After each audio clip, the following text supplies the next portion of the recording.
Late Night Grin. Also, what does that name mean?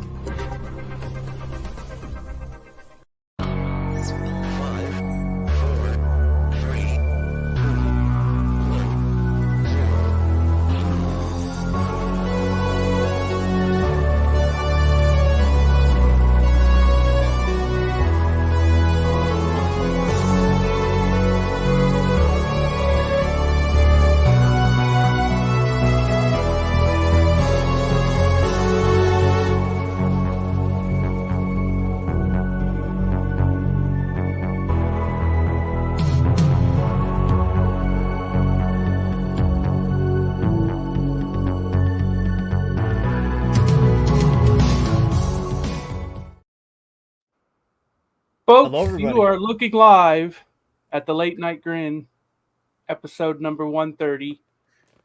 Novi forgot that I was going to do the intro. I did.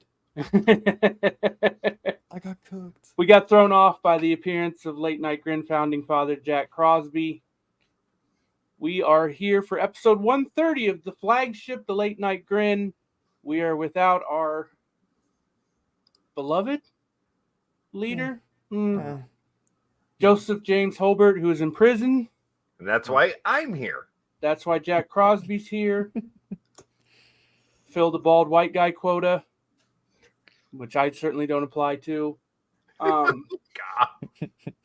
We are here to preview All Elite Wrestling Presents WrestleDream, which fittingly features graphics with snow-covered mountaintops as we preview a pay-per-view of one of the coldest promotions of all time, All Elite Wrestling. Jesus. Novi, how are you doing tonight? I'm doing great. I'm very worried based off what you just said to me, how this may progress. I am wearing a tank top, so I'm worried about getting a little chilly. I'm worried Daniel about the Garcia temperature in the room. cosplay. I know. I just need the jacket, need some cool jeans, but I think we should probably let the people in on where our leader is. Leader. He got into some business, right? None of us could really do anything about it because we're sitting here in America, different whole thing. He'll be having to do some podcasts from a different location.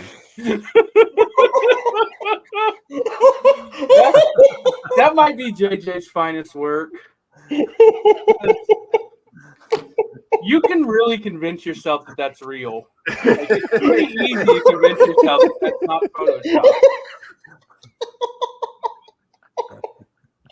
Look at that. That's Podcasting incredible. From Cell Block D. Wow. So that's a little that we're gonna have to deal with that as we go ahead. We're working on it. We got some people down in the UK. We're sending some folks, but for now we'll have to trudge onwards. No, but you can take over hosting now. I'm done. Okay. I think we should maybe address the founding father in the room, the bald white guy of mention. Yeah. Jack Crosby has surprised us all. Has come to be the adult in the room, I hear. Yeah, Joe said he couldn't be here. He said, you fucking can't let them do this alone. There has to be an adult in the room. So that's me. I will be the adult in the room. Yeah. It's probably for the best, honestly, because there's some stray young kids on this show. One named Kaden Lee, who joined me for AEW Double or Nothing 2019 Grin Along last night for 4 hours, and then quite a long post-show. Kaden, how are you feeling today? Quite honestly, I'm not cooked to the level of Joey Bing Bong, but I am quite cooked after our 4-hour Double or Nothing review or Grin Along that we did last night, the first episode of Relight the Fuse. For those who have been following along my journey this week, I also evacuated the great state of Florida after a man named Milton tried to fight me. He did not win. I fled, and so he could not find me. Sending love to anybody who was affected, obviously, in my home state. But I'm here. I'm ready for this. Yeah, it's nice to finally meet the new guys who no one consults me before the hiring. Yeah. Well, We kind of Look, just worked Jack. our way into it, to be fair. Jack, What? we got knee problems, man. Like, we can't be out here running 40 minutes a night anymore. We had to get the rotation in line. Like, it is what it is, man. We're here. This is the future meets the past.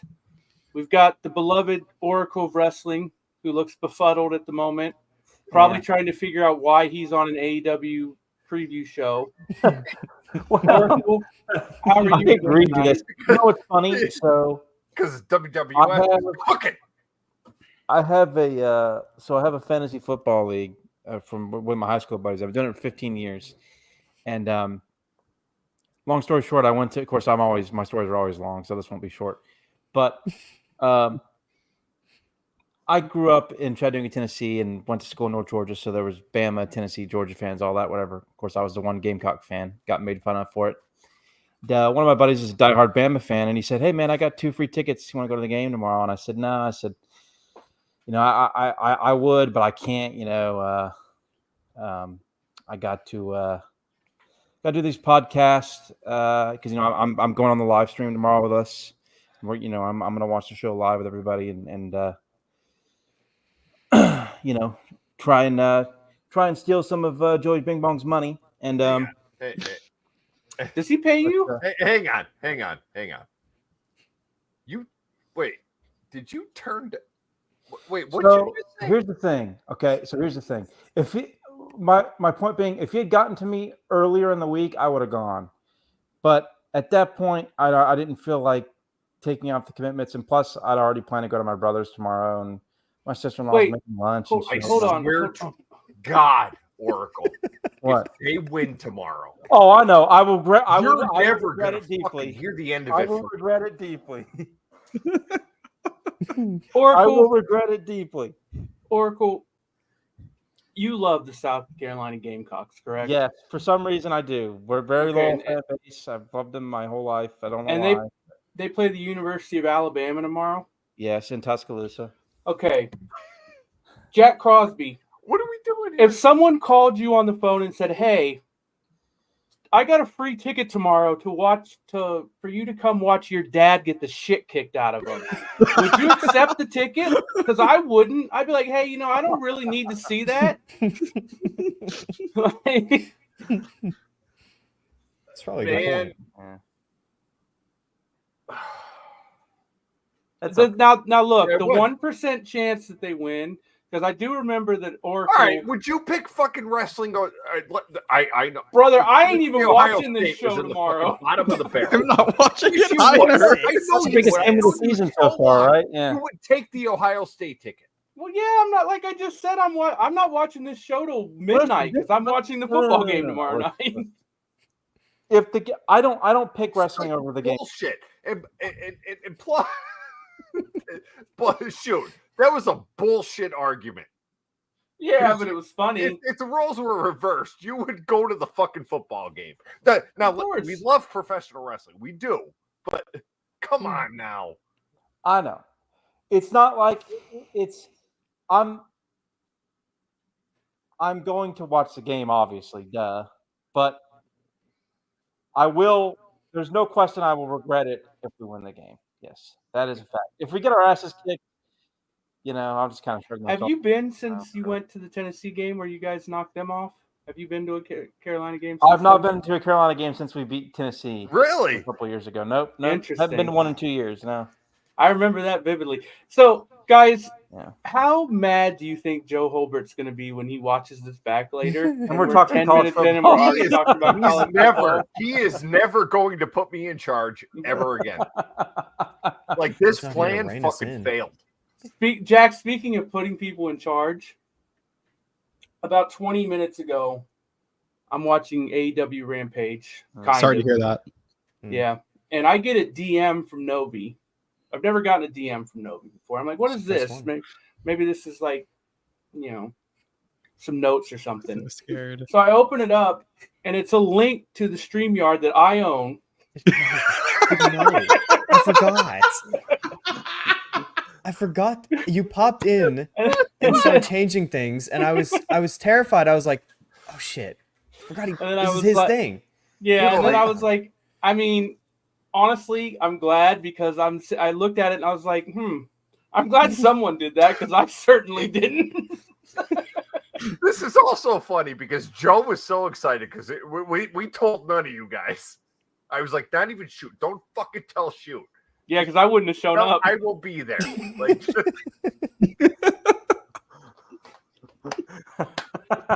I'm only here because Joe told me I had to be, brother. I don't work Friday nights anymore. Okay, so I've got a question. So did Triller TV used to be something else? Because I bought the paper on Triller and I was like, what the Fight. Okay, because I was like, because I put my password in and it was like, this is the wrong password. I was like, I've never had Triller TV. And then I had to go get the email sent me and everything. And I was like, oh, this is something that I've had before. I don't know what this is. Yeah. Couldn't even buy the show. That's a good point, Shoot. It's been a minute since we've seen you on this show. Yeah, I haven't your been on the cardio is at flagship risk. in a month. Yeah. Knees are cooked across the board here, except for maybe me and Kaden. Maybe. It's late, man. Oh, my knees are also cooked, unfortunately. before you guys get too out of hand, I can't be here all night because I have a long fucking day tomorrow. What are you doing?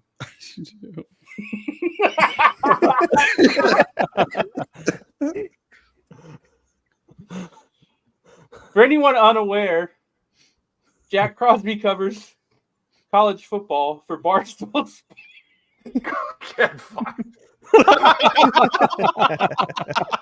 You couldn't even get it out all the way. You couldn't even finish it. It's I'm wearing the shirt. That was. Oh my god.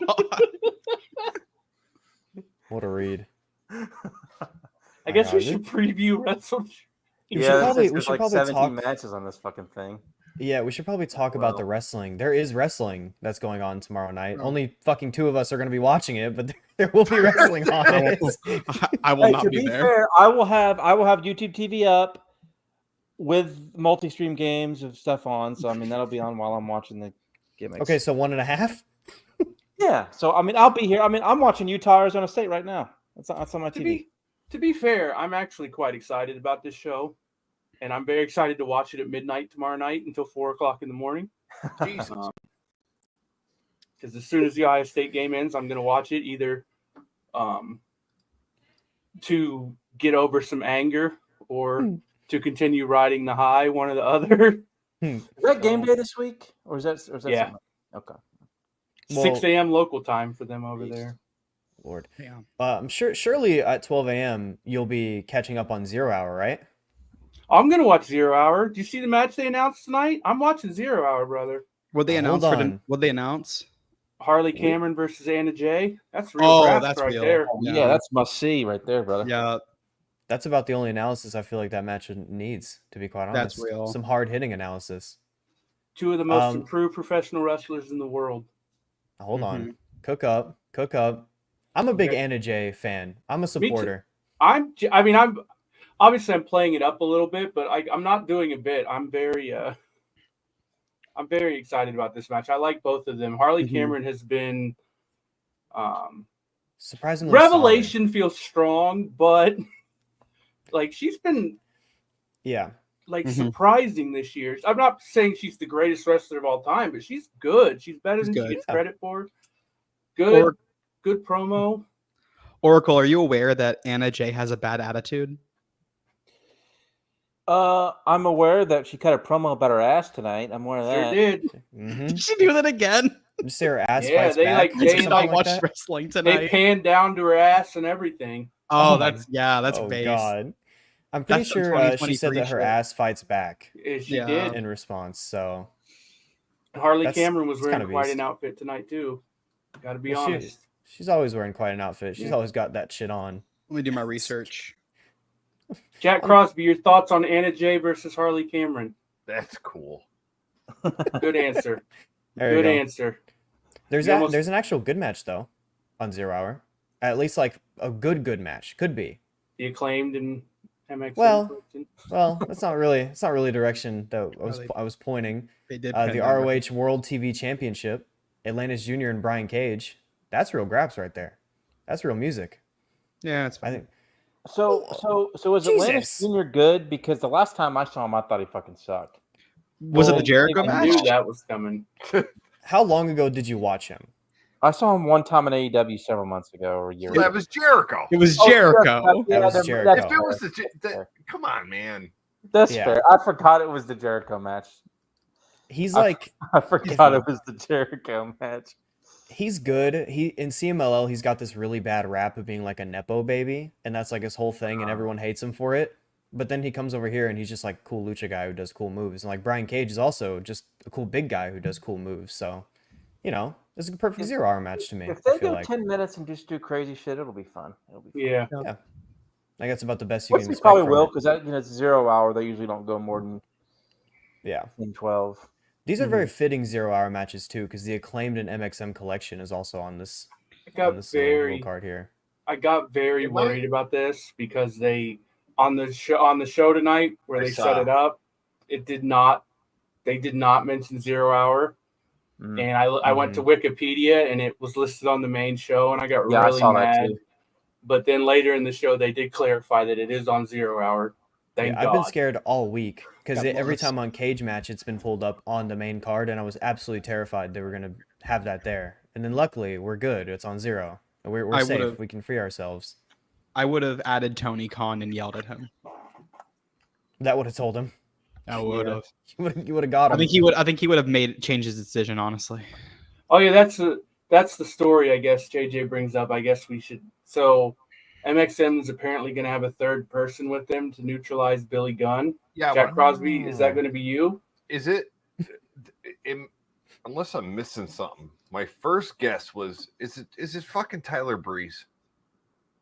I think he's got No, a contract, right? he's Or is he- retired. Like, what is he He's doing? like a video game guy. He just It's does video weird. games. He signed to he has some sort of contract as far as I know with WWE. I don't know to the extent of it, but he has been doing stuff for them. That is I a good. literally- I didn't even think of anyone. That is actually a good. I think it's Dijak. Do you? Yeah, it'll be a Oh, Dijak. He's friends with both of them. Good for Obviously, him. he had that tag team with it was Mason T-Bar. They wanted Oh, they had yeah. him at Retribution, Forbidden. right. He was at Forbidden Door. So and MXM were also at Forbidden Door. I could have seen them having the conversation and getting it all put together there. Dijak's in our main group and Joe and I's little Ring of Honor booking thing, so that would make perfect sense for us to get fucked over again. You got fucked over pretty hard last week too. We just sold it, and then Yeah. it's already become clear that we probably shouldn't have done that, and we probably should have. But whatever. In the direction you went with it, Dijak is a big part of that, is he not? Yeah. Yeah. So I think that group is getting cooked up pretty bad. That's Late by Night TK. Grin Gold, folks. If you don't subscribe to Late Night Grin Gold, you can watch Joe and I do one of the most boring podcasts of all time as we fantasy book Ring of Honor once a week on Tuesday. Now hold on. If you're watching the actual stream and not just audio only, there is a very beautiful spreadsheet that you can There look is. at. It's very hard to read. But it's all there. Yeah, but it's all there. Look at Jack. He's already regretting this. The game's passed him by. It's just like Jordan on the Wizards. Celtics Shack over there on the corner. It's That's- so late for Jack. He's usually in bed by now. But here you are. You're talking pre-showed. I started WrestleDream. working at 6:30 this morning. That's what time I woke up.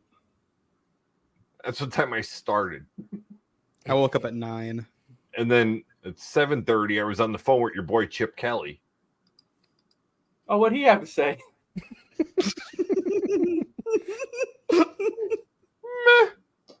Okay.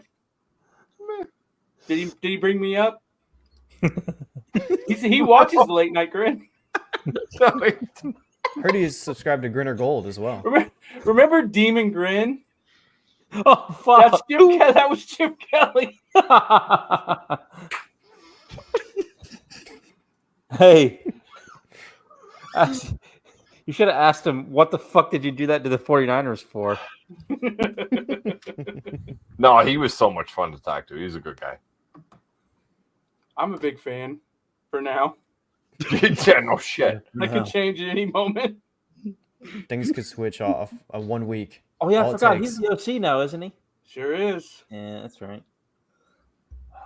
That's the second time we've talked football. Yeah. Oh, we're just getting No wonder started. Rain is in. Listen, Novi, you're getting fired tomorrow. When you I know. bring me here in October, this is going to happen. That's Joe's fault too. He can't get mad at I'm us. sorry. None of us knew about this. Only him. Yeah. That's kind of what you're gonna get. What we're gonna get is a $5 super chat from Mid Takes. Shout out Mid Takes, who was hanging out in the Grin Along last night. Sent us a very heartfelt super chat too.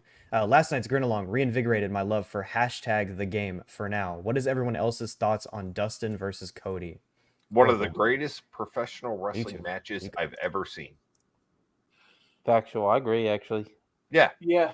It still might be the best match in the history of the company. So Oh, I got that show out of curiosity.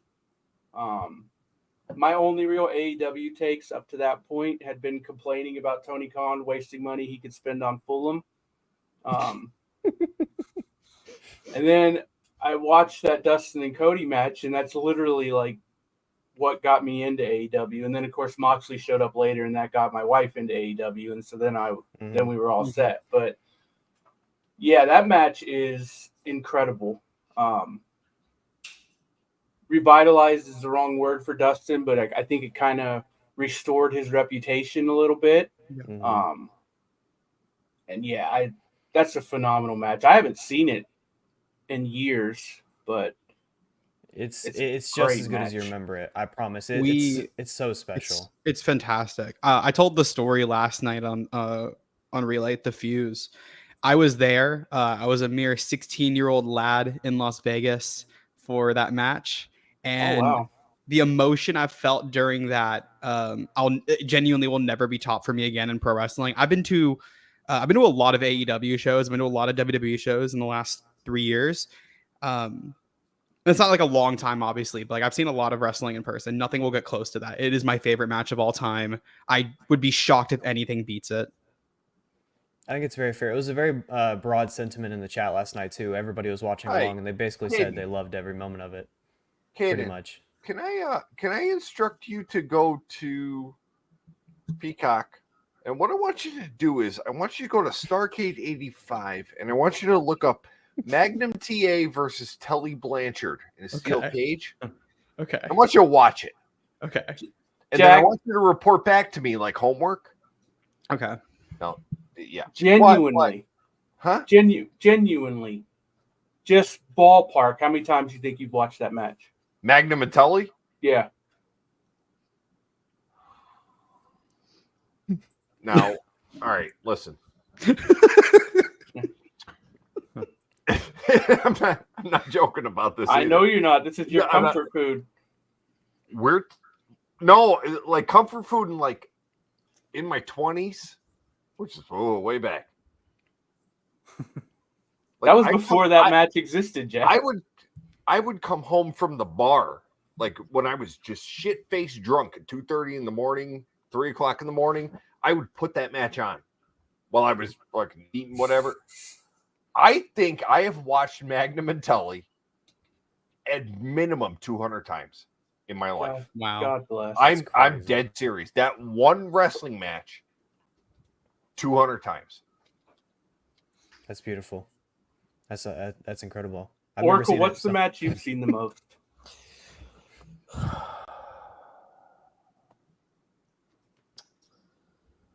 I have seen Flair Steamboat from Wrestle War 89 in the post match with Funk probably 10 times, 10 or 12 times. That's a good one.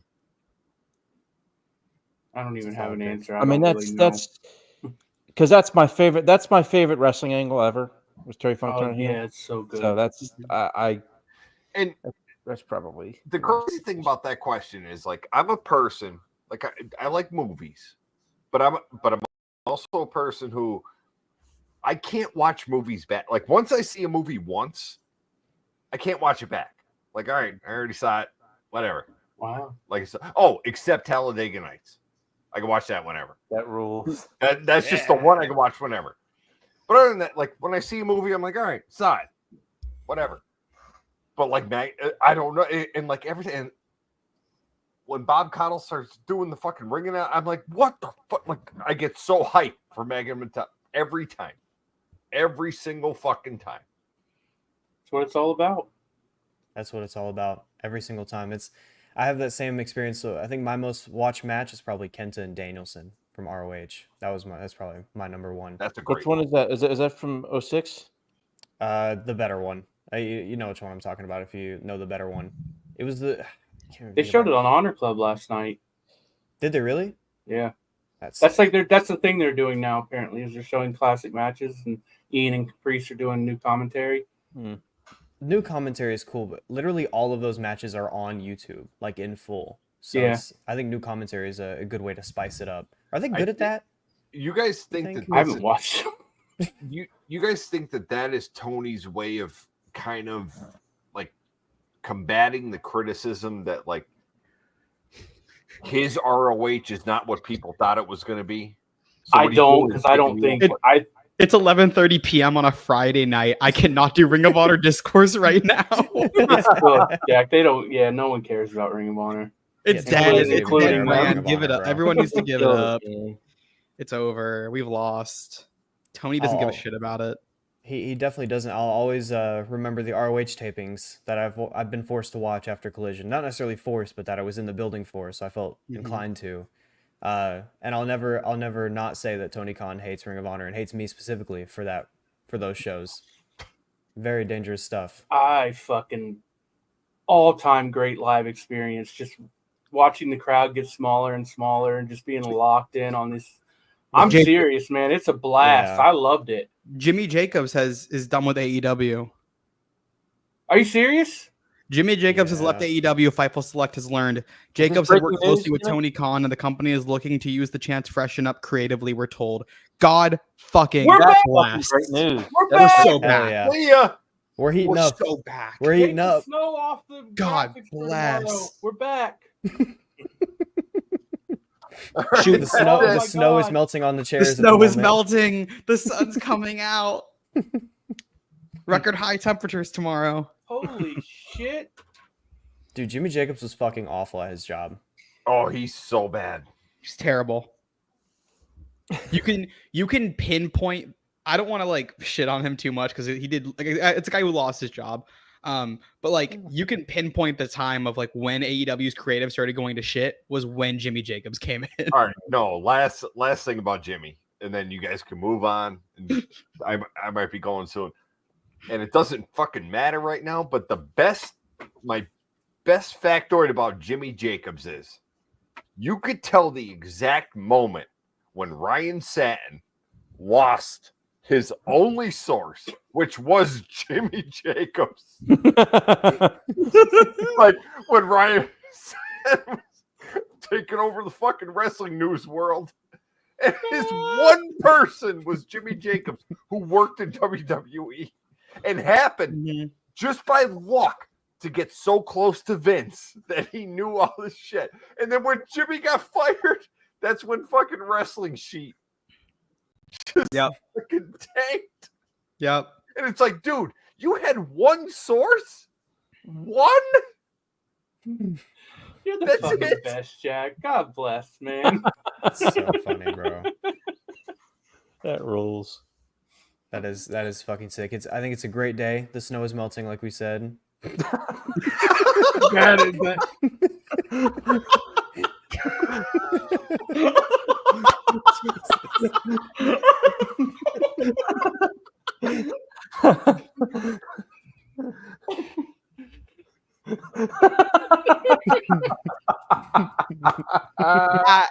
I've never seen. Oh my I've god! never seen that either. You put Bob on Penelope's face. Who made this? Oh I was so scared to send it to Jack because I photoshopped Bob on his daughter. And I was like, he might be bad. I have the most beautiful daughter in the world. You put Bob's face on her. It's so beautiful.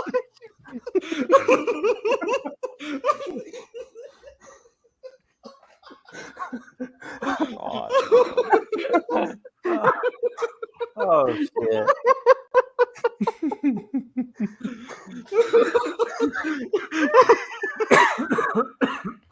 Fuck.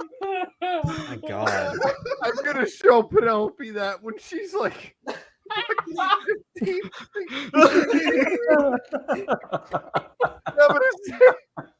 Here's what you do when you like his Uncle Bob.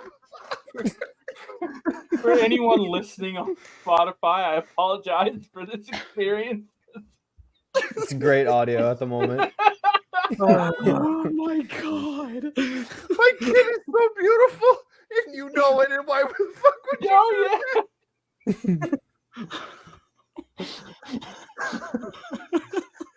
Oh yeah. Let's see. Jack, if I send you like a canvas of that picture with Bob, will you hang it next to your Charlie Ward jersey back there?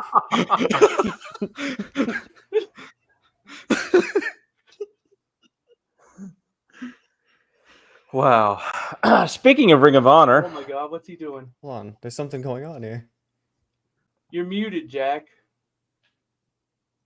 He just realized. We can't. All right. Listen. Okay. Here's what I'll do. Here's what I'll do. You see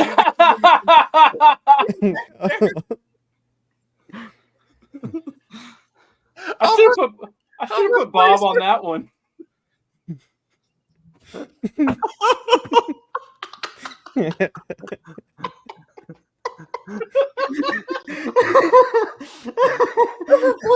Replace it with the picture of Bob.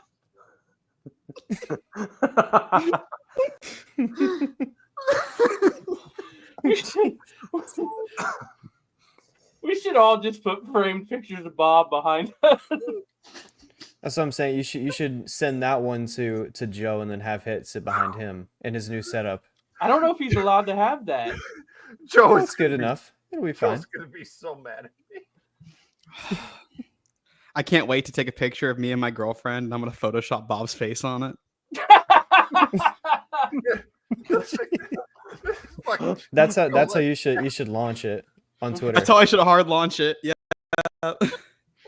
This is why I don't come around that much anymore. Like, you guys have built a serious professional wrestling. And don't get No, me we haven't. No. Nuh-uh. No. What are you talking about? Jack, last night I spent 20 minutes talking about how I did a temporary tattoo of Cody's neck tat. Why And you would- showed it to us. Wait, I would do I showed it. I would do that. It was You know what I incredible. just realized? What? Bob hasn't seen that picture yet. Shoot. You should tweet that picture out, Jack. No words, just tweet the picture. I'm not tweeting anything. There's a reason my Twitter. I saw people asking why my Twitter handle changed. It's a whole Because of Paramount thing. But,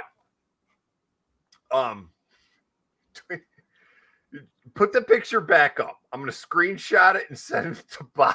Okay. Hold on.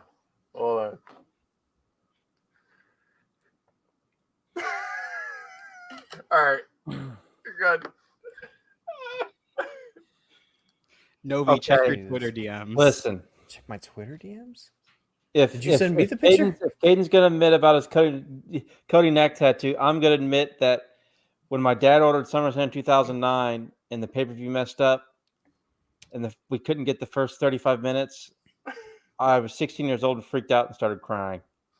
You're real for that. You I didn't would have do to the admit exact same that. What thing. the Oh, I don't care. I don't care. 15 years ago, bro. You were 16. Yeah. There's a lot To of be outward- fair, Oracle, people watch this. I don't care. It's all right. no, I actually stand by Oracle with that one. That was real. It happens, man. I would do the same I'm thing. I'm not happy about it. I'm ashamed of it. It wouldn't be. Who the fuck cries about wrestling at 16? Shoot. I sent that picture to Alex too. Oh, Alex has seen it. Oh yeah.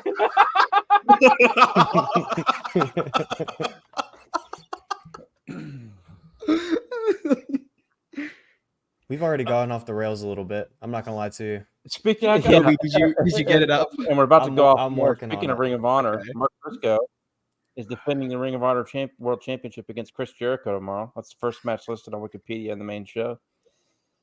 We What should are talk our about thoughts on that. that? We should talk about that one first. We should probably one of us should probably talk about Chris Jericho for 5 minutes and complain about it a little bit. Don't you think? That could get us on track. Well, Chris Jericho fucking sucks now, and he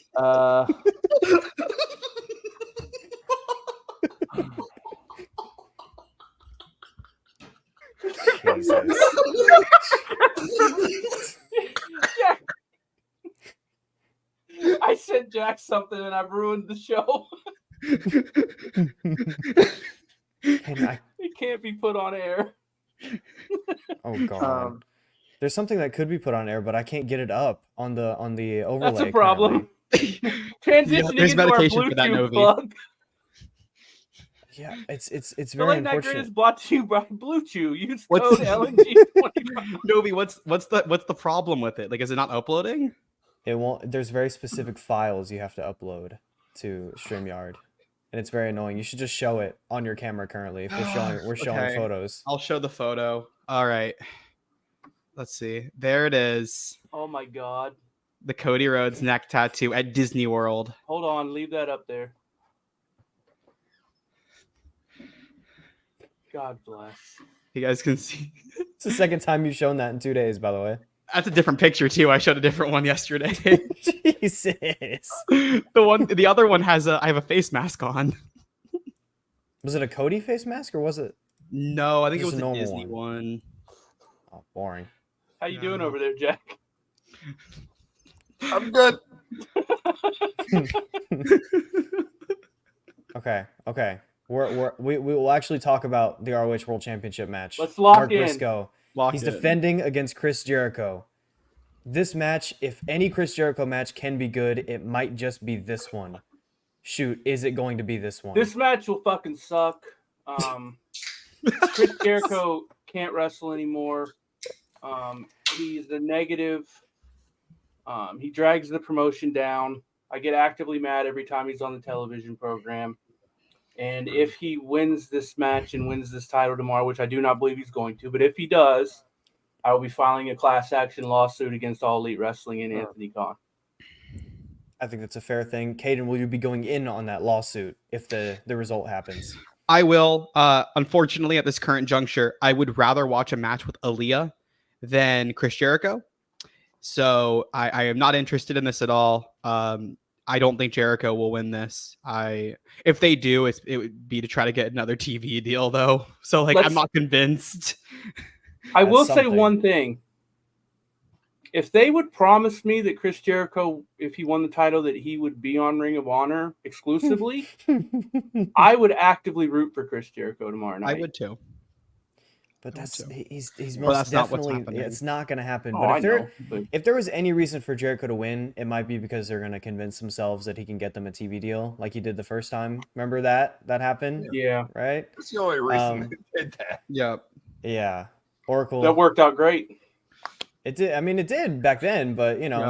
it's been a couple years since then, maybe a few. Did they get the TV deal? No, I think so. It didn't work. Remember when we all watched the Final Battle 2022 presser because Tony was teasing at a TV deal and he just never announced it? And then he said they were going to have something joint working with New Japan in the next few months, and that also never happened. Good shit. That was funny. I was there. It was a good time. Oracle, do you think this match is going to be good? no, no, it's not going to be good. Mark Briscoe will try his best. It will still suck. It will probably go 20 minutes and it will suck. And that'll be the time where I order my dinner while we're watching the show live because, You never know though. With Chris Jericho, could be the co-main Hooters? event. Hmm. You never know. Are you having lasagna delivered, Oracle, instead of heating it up? this time? Well, when I was here for what was it? All Out, I got Hooters. It was so, Hooters. Yeah. Mhm. Okay. Good wings. yeah. I don't know if I'll be ordering food. Jack Crosby, your thoughts on I don't Mark know. Briscoe versus hold Chris on. Jericho? I'm talking to Bob O'Neill right now. Oh, are you? God damn it! Ibu started a space. Fuck. Oh no. Bob Take us said off the he airwaves. loves it. Why is he counter programming the late night grin? Yep. Yeah, what the hell's the deal with that? He's talking about Jimmy Jacobs. He's counter programming us. Oh, Jimmy Jacobs. I'm gonna send him a link and just tell him to join. Oh, anyway, no, this shit's Dead. gonna suck, and I hope Mark Briscoe gets as far away from Chris Jericho as he can after this. This is gonna be horrible. That would be the one thing, like one good thing that would come out of this match is that Mark Briscoe goes far away from Jericho, who's disastrous at this point. Jack, I don't know how long you said you weren't sure how long you're going to be here. Is there any match on this card you would specifically want to talk about? Any match that would specifically ramp you up, get y'all excited?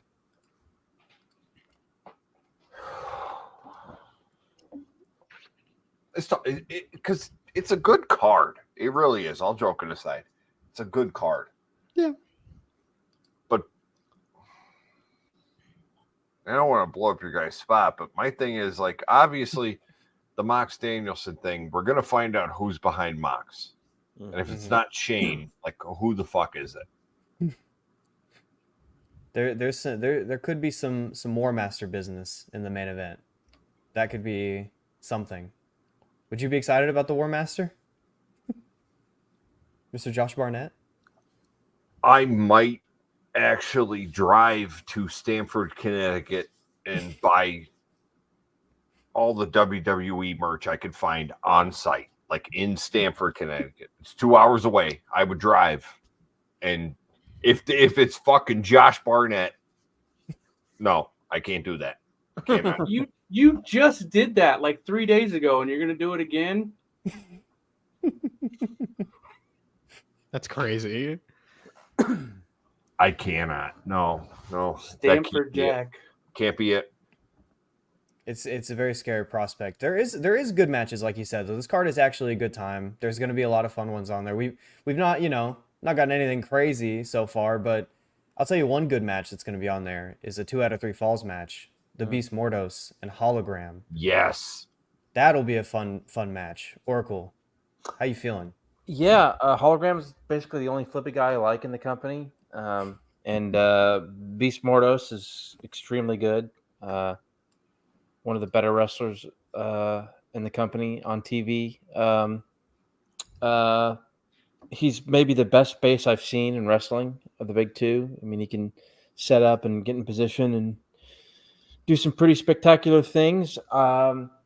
This might be a little bit too long because of the way that they work, but I trust Mortos enough to where they could really actually end up having a really good structure and finding clever ways to make the big spots, even if there's going to be a lot of them, work.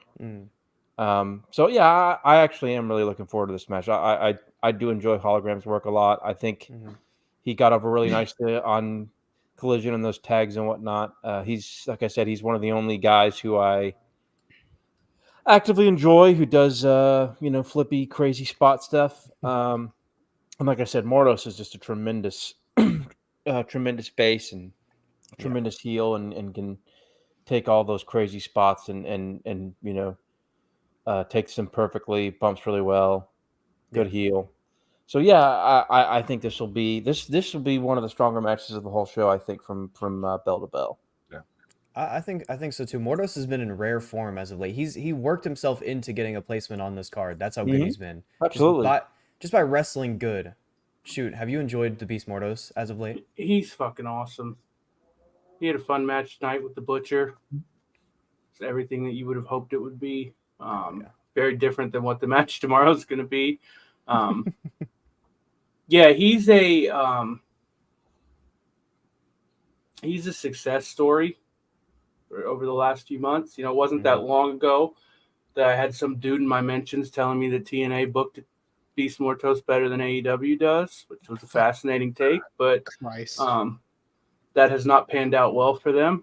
Not that Mortos wins that much, because he doesn't, but he's on television consistently, like stunningly consistently. Yeah. Yep. But yeah, this match is going to be awesome. I would assume Hologram is going to win. He's on the road to the Goldberg streak. But yeah, this should be really good. The 2 out of 3 falls thing worries me a little bit that it's going to make the match too long. But it's going to be a good time. If there's going to be a match on the show that goes too long, this would be the one that I would be most okay with going too long. Yeah. No, I was so honestly like the because like shoot knows like with my work schedule lately, like I don't get to watch wrestling as much as I would like to. I keep up, like I'll text Matt and Joe the next morning and be like, I'll text them on a Thursday morning and be like, yeah, I just watched this from Dynamite. It was awesome. But a few weeks ago, I mean, Stokely hooked my wife and I up with those ringside tickets, and we got to see Mortos and Ricochet in that match. When we were driving home, my wife was talking about Mortos. She's like, he's good. Like, he's really good. And like for her to say that, I was like, yeah, he was probably he was the highlight of the night for us. And now, mind you, this was that night there was the 3-way between the Bucks and Okada and Ospreay, Fletcher, and who am I missing? Takeshita. Yeah. Yeah, that's a great match. It was a good match. Yeah, we're driving home and she was talking about Mortos, my wife, who's not as into wrestling. Like she watches it with me, but like, and we were ringside that night, so no, he's fucking awesome. Yeah, he jumps off the page. He's just a sick wrestler. Like that's sometimes it's but just to see him live like that cool. up close. Like I said, like we were lucky to be right there and see the whole thing. But no, he's great. Like he's special. Like that's a special talent right there. Yeah, definitely is. I think we're getting to some business here too. He could win. I think. I know Hologram is on the winning streak, but he did just join the new LFI, so I think that they could do some business there where they kind of maybe they have him win, but I think we could he'll maybe win a do fall. a Can I bring something up really quick? Just really quick. I just have to get this off my chest. Of course.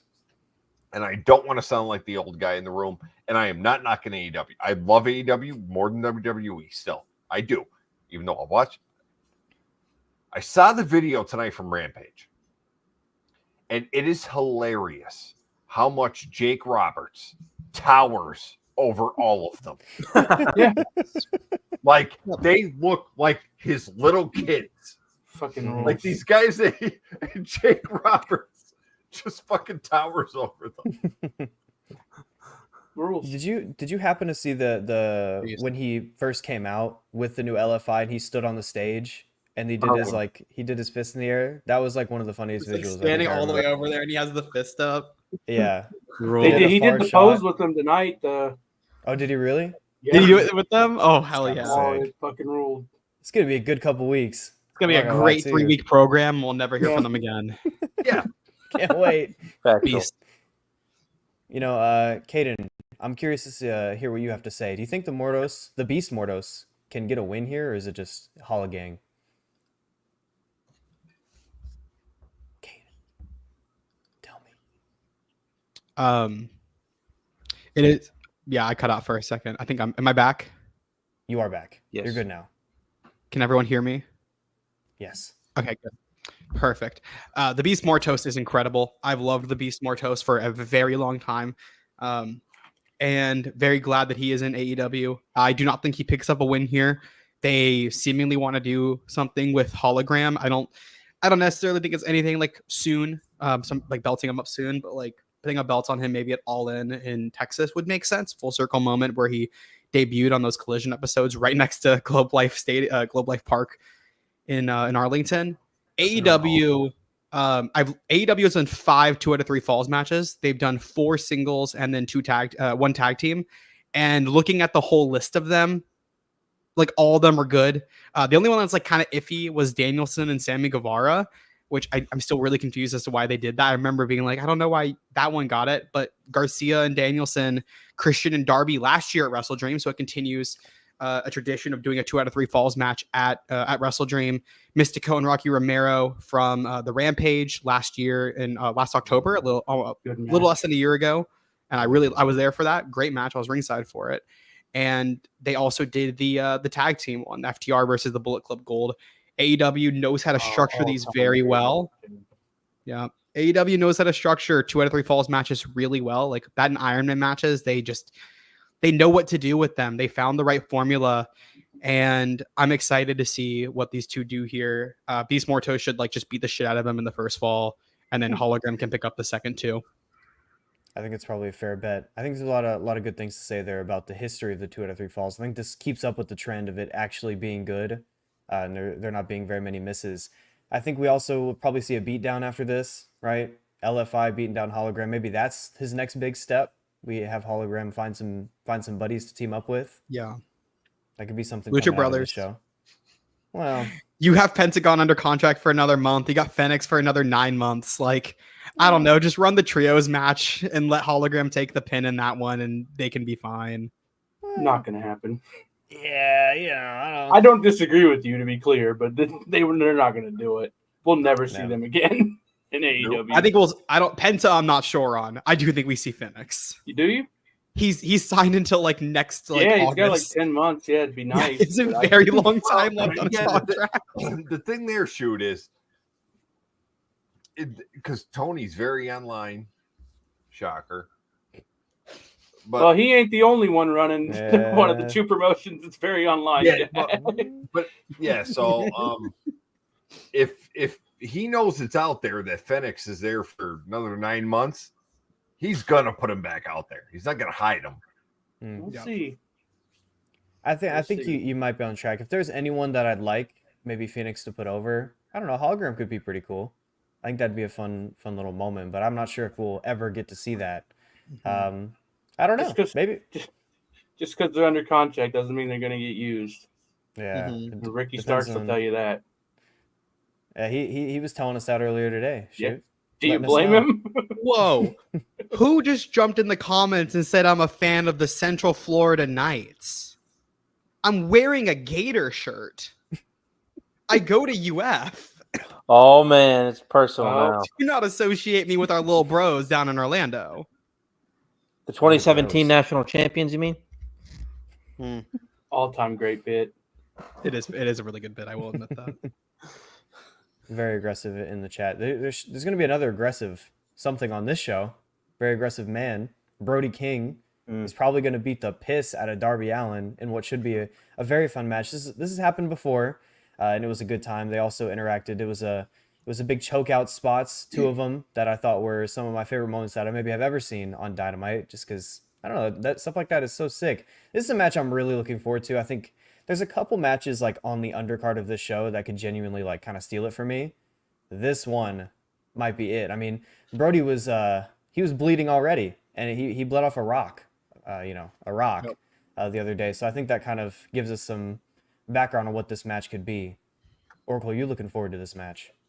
Oh yeah, this is the match that I'm most confident will be good bell to bell. Probably we'll see some blood. Darby's just a psycho. I mean, he'll take some crazy bump. Brody King's awesome. He's my favorite from the House of Black. So it's gonna be. I think this will be actually a really great match. I'm pretty confident in this one. They'll go 15 or so.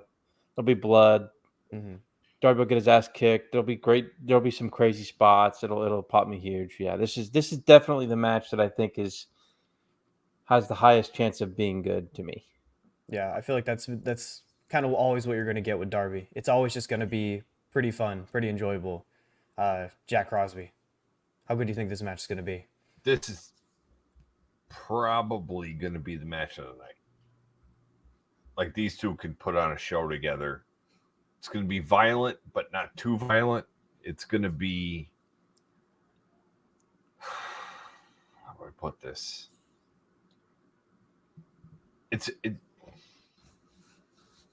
Like, these two just have the chemistry together. You know what I mean? Like, the big guy, little guy, like, they just know how to work it. Like, they know the formula to make it work. and you got glimpses of it here and there. But I think this is going to be a match between these two that they remember forever. That's probably a good call. I mean, these guys are very good friends, I'm pretty sure. So, like, I'm sure they'd want to have a great match with each other as usual. They did before, so. If I Yeah, had buddies. to put my finger on it, this might be the match that could be the template for, because like we all know Darby is gonna win that world title eventually. And Brody would be a perfect challenger at some point down the line. So this will be the template for what they can do in a main event setting. Yeah, that's a very good shout. Kaden, will this Yep. be the template? I'm really excited for this, quite honestly.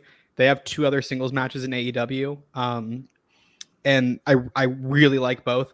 I did try to look at what Dave gave the coffin match. He did not rate it, which I think is a hilarious That bit. match is awesome. Yeah, That match it is. rules at Quake by the Lake in Minnesota. Mhm. Incredible match. They have not worked singles in 2 years. They've done some tag stuff. I think Sting and Darby faced Malachi and Brody, or maybe it was Buddy and Brody. I don't remember. It was like a pairing of the House of Black somewhat recently. And so I'm excited to see what they do here, both of their home area in Washington State. Oh, yeah. This is going to be a really fun one. I personally, I kind of think Brody's going to win this.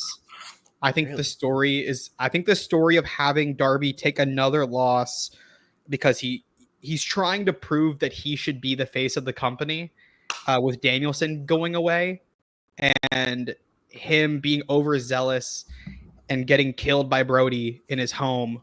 I think that's a good story, and you build up to him winning the C2. Because as I said last night on Relight the Fuse, I think I said this on Relight the Fuse, might have been on the post show. I kind of have a feeling that the C2 is not going for the Continental title this year. I think it's going to be for a world title shot.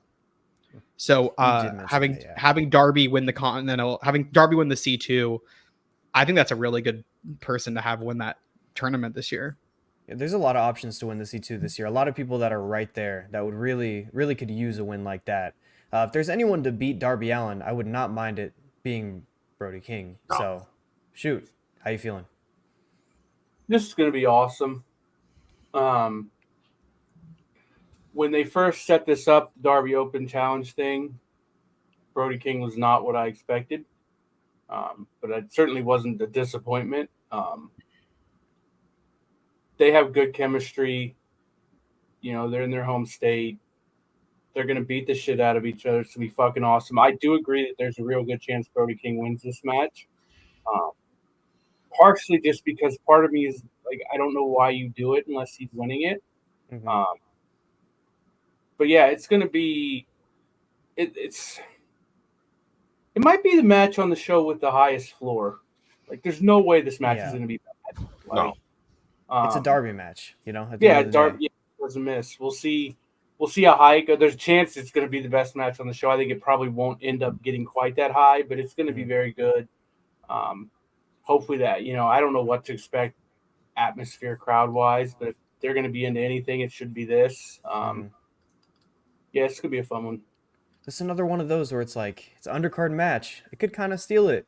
Yep. It's got a lot of potential. Darby is incredible. This is a strong card. More singles matches than I think we're used to seeing. At least it feels that way. Maybe I'm totally wrong, but like, it just feels a little bit different than some of their pay-per-views have been lately. I agree. Yeah. A lot of their pay-per-views, like, there's a lot of title challenges and stuff like this. There's just like straight up singles matches on this card, and both of them are quite good, at the very least. Two in particular. To be clear, like, just so the build to the show has not been great, but No. it hasn't been terrible. It just hasn't been great either. But They set a high Last year's was standard also this year. yeah, Last year's wasn't good either. Yeah, but that show too, like, kind of overexceeded expectations because show of was the build, great too. last year. Yeah. Yeah, that show was awesome. You mentioned the 2 I out of didn't 3 see it, falls. but I'm That sure match it was was good. really good. You didn't see it? No. Did you watch the 2 out of 3 falls? Christian watched Darby, the that Twitter match is great. That was the That only. match I think is I saw that, incredible. and I saw like whatever I saw Danielson, Zach, and I think I saw like the first 2 matches on the show, and then I saw the main event. That was it. I fell Danielson, Zach asleep was during glorious. Danielson and Saber. Oh shit. Wow. I'm not shocked. Yeah, well, I thought that match was very, very good. We should probably read some super chats, huh? Yes. Let's answer this real quick. Um, Oh, that's good. I'm kind of the opposite. I'm sick of his substance. I'm sick of him talking about people complaining, and I'm sick of hearing it.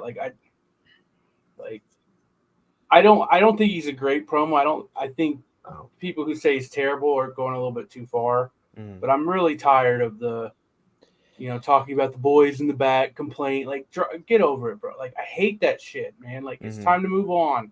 Like, that's the one thing that they got to get away from. AEW has got to get away from that shit. Like, I just do do think Darby's a professional bad wrestling. promo, but I don't think he's not like Mercedes bad, but I do think he's a bad promo.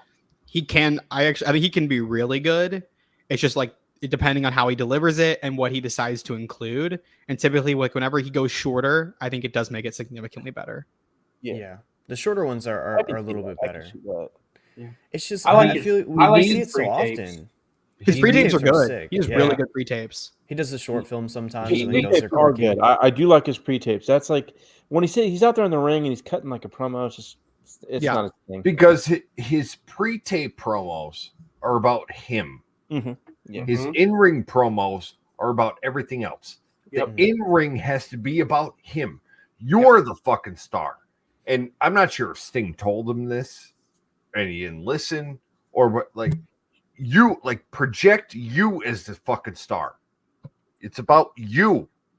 And like, for whatever reason, when Darby's in the ring, it doesn't feel like that. Yeah. That his style of promo is something that like I feel like everybody's a little bit sick of because everyone did it for like a full year, always like talking about that kind of sentiment. The boys in the back, and I went through all this hard struggle to get here, huh? No, I don't know. Like, I'm maybe, sick of it, man. Now Yeah. he like he is a smaller guy. Like, maybe he thinks that like in the ring he has to do stuff like that.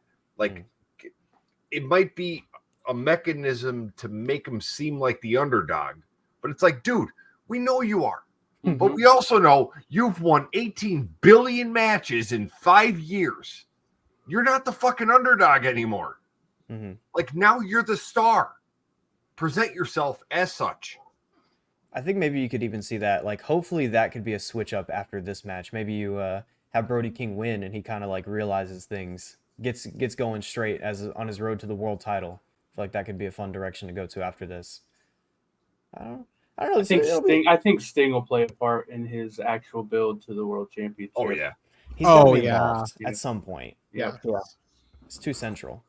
Which that is where it would make sense to tear him down a little bit so that Sting can play a part in building him back up.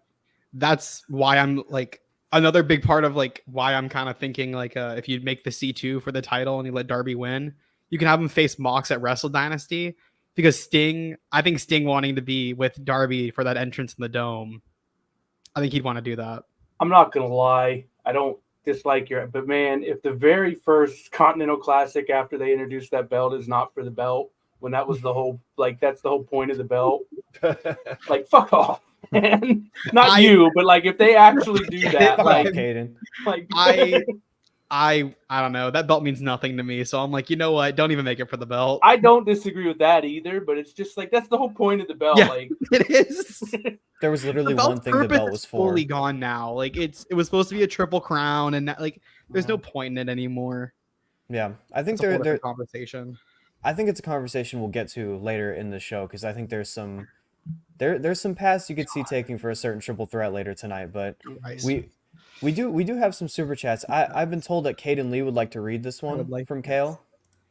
Kale said, compromise to a permanent end. Jimmy Bin La got cut off there. Unfortunate. What do you think he said, Kaden?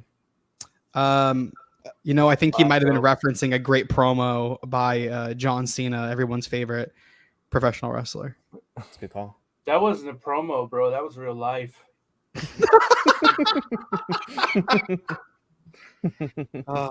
Should probably save the other one for the end of the show.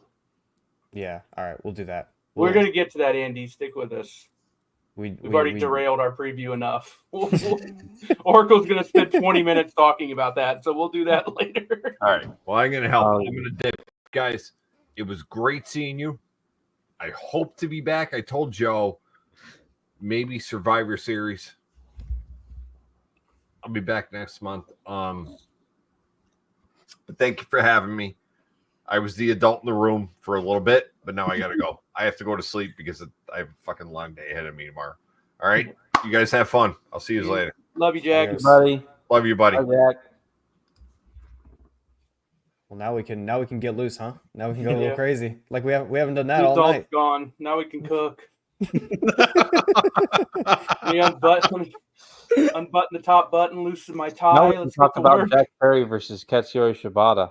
No one's watching anyway. They're all in Ibu space, so we can just say Yeah. whatever we want.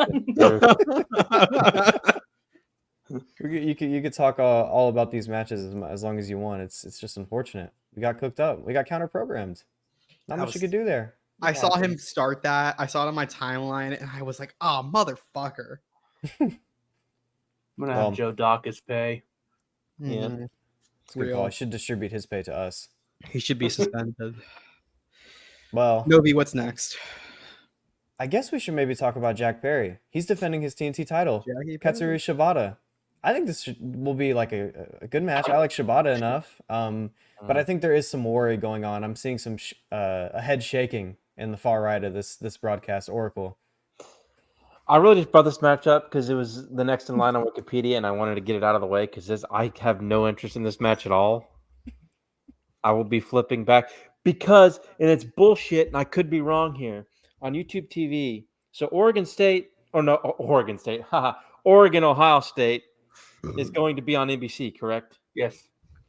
I don't believe that can be multi-viewed on YouTube TV. I'm not sure. I don't think it can. I don't think NBC allows the multi-view. So I'm going to have to switch to that and then switch to a multi-view with Florida, Tennessee, and Ole Miss, LSU, and maybe whatever else is on it. So I'm gonna have to fiddle with that, and that's really when I'm gonna be fiddling around is when Jack Perry's out there shitting it up in the ring. That's when I'm really gonna be flipping back and forth. What about when he's driving his van through the streets of Please. Tacoma? With Anna Jay in the back. That shit's fucking. I want to word it very carefully when I say it's not good, but it's very funny. It's very funny to see him in that big, blacked out bus, imagining who else could be in said bus. The Very- dude Oh man. drives in his stupid little bus, and he gets out and he goes straight to the ring, and he has a mediocre match and he wins, and then he comes back and he cuts the stupidest promo you've ever heard. That's usually one or two lines, and then he gets back in the bus and he leaves. It's kind of beast. I mean, Fucking rules. like, He fucking rules. I mean, It's very real in that sense, though. he needs to be a baby face to actually be good again. But this shit's funny at least. Yeah, Not in the way, not in a good way, but it's funny. it's not in a funny way. It's just like in a funny way. You know what I mean? Yeah. The build to this match has not given many reason to care. That unfortunately, I mean, this is kind of just it was just there. Hold It just on. got okay. Jack did say that Shibata has a really big dick. Yes. And that's a crucial point to the The build. queer representation was fantastic in this build. I will not let it be overlooked.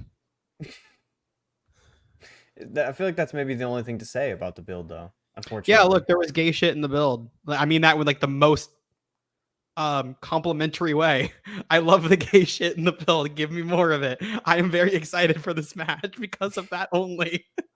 At least you are, Kaden. At least one of us is. That's always good. Homoerotic wrestling with Katsuyori Shibata and Jackie Perry will feed me for years, unfortunately. There's another match that could feed you for years, to be quite honest. I feel like that's a good little transition there. The other singles match on the show that's non-title, rather Hangman Adam Page, Switchblade Jay White. They could have a pretty good match. Kaden, how erotic will this match be for you? Very much so, unfortunately.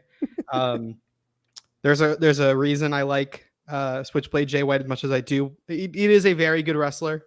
But I think he does have, we throw it around too much. I do think Jay White does have some live show charisma, as well as the man who will be facing him, Hangman Adam Page. I'm really excited for what they do here. To be completely honest, I did not watch their match in the Owen because I don't watch Collision. And if I don't watch Collision live, I'm 100% not watching it back later. And I was doing something that night. So I should watch it like tonight when I go to bed. But I do like their matches with each other. The work they do against each other. It's a feud I've wanted. I hope this is not the end. This would be a really good one to carry until Full Gear and do some sort of blow off there. Not necessarily like as violent as the other ones we've seen, but it would help Hangman and help Switchblade like significantly than just doing like a 2-week build. Like if they both have something they can sink their teeth into, even if it doesn't go all the way to Full Gear, like maybe it ends at the end of October, early November, and you blow it off on TV, it would still help both of them to have a legitimate feud to reestablish themselves a little bit in AEW. I think Hangman should win this. I think he does win this. I'm a little 50-50 on it, though, because Switchblade is just coming back, and I think they want to do something big with him in the next few months. Yeah, I was going to say agree, the exact. I think Jay White has to win this, and I think their ability to book Hangman in matches that he shouldn't win is fucking incredible because they do this all the time.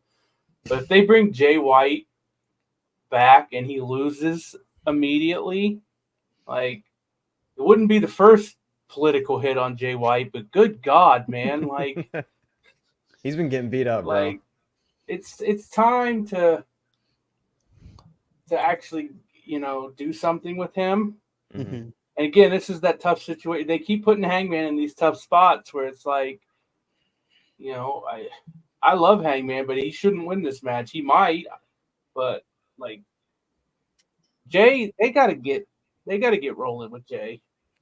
I think there's an argument to be made about them needing to get rolling on both these guys, to be fair. But like you said, Hangman's not really been set up in any position to win because you just brought Jay White back. He's got to get a big win. He's been fucked over for the past since he joined AEW. I feel like this could be a chance to right the ship, but then you're kind of giving Hangman some rough waters. Oracle, what this match will look like. This match should actually be pretty good. I think this will be good. I think Jay White needs to win this too. I can see like why either guy kind of needs it, but I think Jay needs it more because he's in the process of being rehabilitated in terms of getting back over, and he really needs this win. And I also think it kind of goes further into the storyline of Hangman completely losing his mind even more, and like. So I think it makes more sense for Jay to win, and I think he should win. And yes, I do think this match should be really good. Hangman at his best is awesome. Hangman at his worst is awful, but he's been mostly awesome in 2024. Mm-hmm. So I think this match will be really good. Mm-hmm. I think Jay's got a lot of. Jay's ceiling as a babyface is very high. Yes. Especially, yes. Like when Will first came into the company and they kept having him cut promos in front of the crowd, and like you could feel the energy, and they've kind of gotten away from that. They got back. They did it this week, but that's what Jay can like. Let Jay cut babyface promos in front of the crowd. Don't do it backstage. Let him do it in front of the crowd, and it will get over. Like, I don't think that. I'm trying to think of the right way to word this because I think at times people exaggerate exactly what his ceiling is. I don't think he's like face of the company level, but he could be a world champion. Like he is someone who, he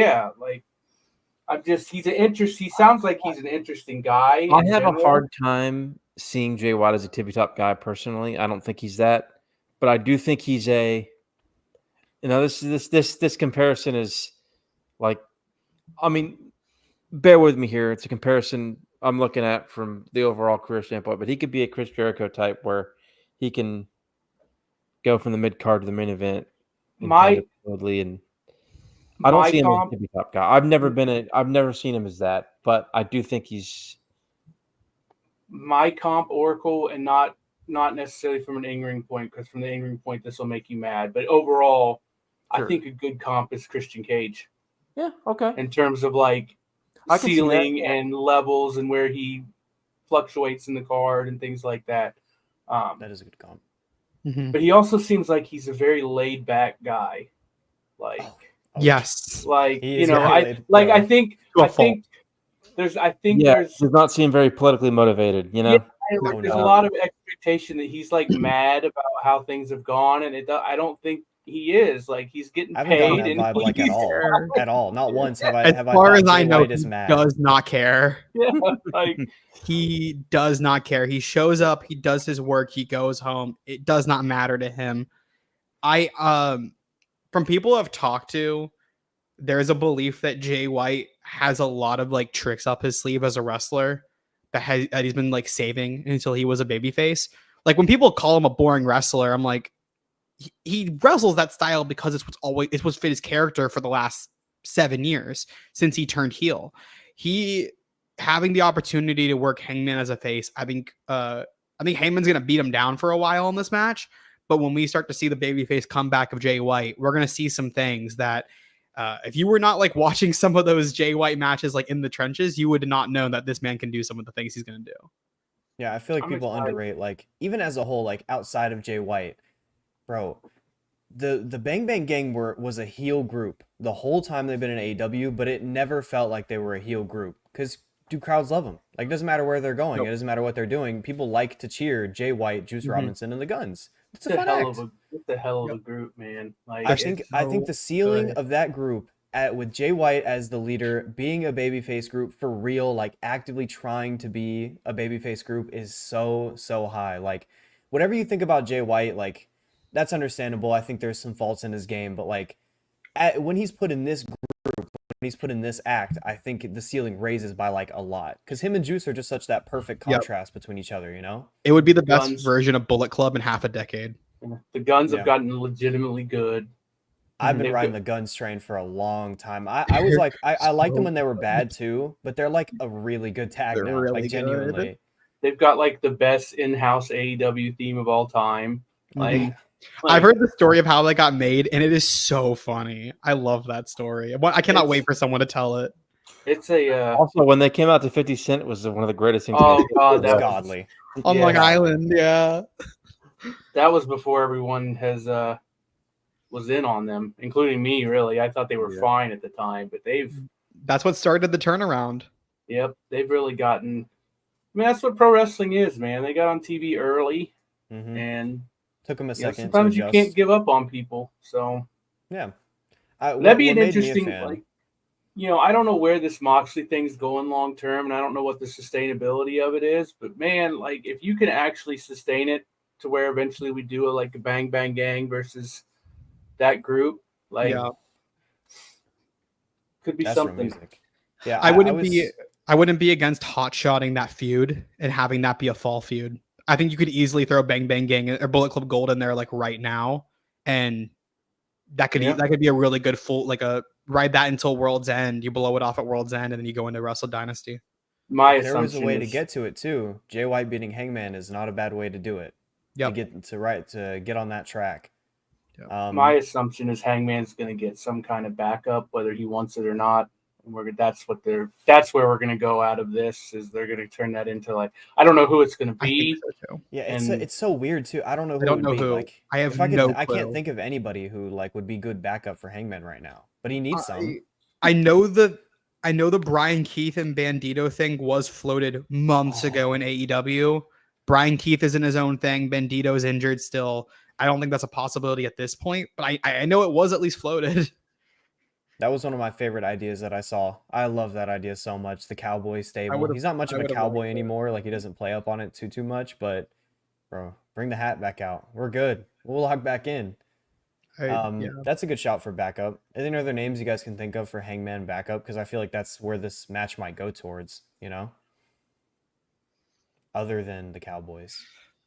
What trios aren't doing anything? Let's check the roster. Dark Order seems like the easy answer, honestly. I don't know if they can. Yeah, that'd be a lot of heat. It's not what I would do, but it feels like the easiest answer. They weren't screwing with him not that long ago. Do you put the Undisputed Kingdom with him? I think they're turning babyface. I think they are too. They shook hands with Orange and Kyle tonight again. Like it seems like they're turning babyface. I don't watch Rampage. What's the product, dude? No. Yeah, I don't know where else you could really go. That's the only like idea that like that's the only trio I could think of that you could throw with him to do that at this point. Yeah. Unless they sign people or bring people up from Ring of Honor. I don't know. It's so weird. I see Jake Roberts' faction. No, not at all. That's not Hangman vibe. No. Nah, Hangman doesn't need like anyone to talk for him or anything either. I don't know. It's interesting to think where this match might go. I think it's very like it's one of the most unpredictable matches on the show. I feel like because there's reasons to believe both people could win this. I think another very unpredictable match on this show, for very different reasons, is the AEW Women's World Championship. Mariah May is defending her belt against Willow Nightingale, the ultimate babyface. Shoot, I know you've been on the Willow Nightingale fan for trained for quite some time. Do you think she should win?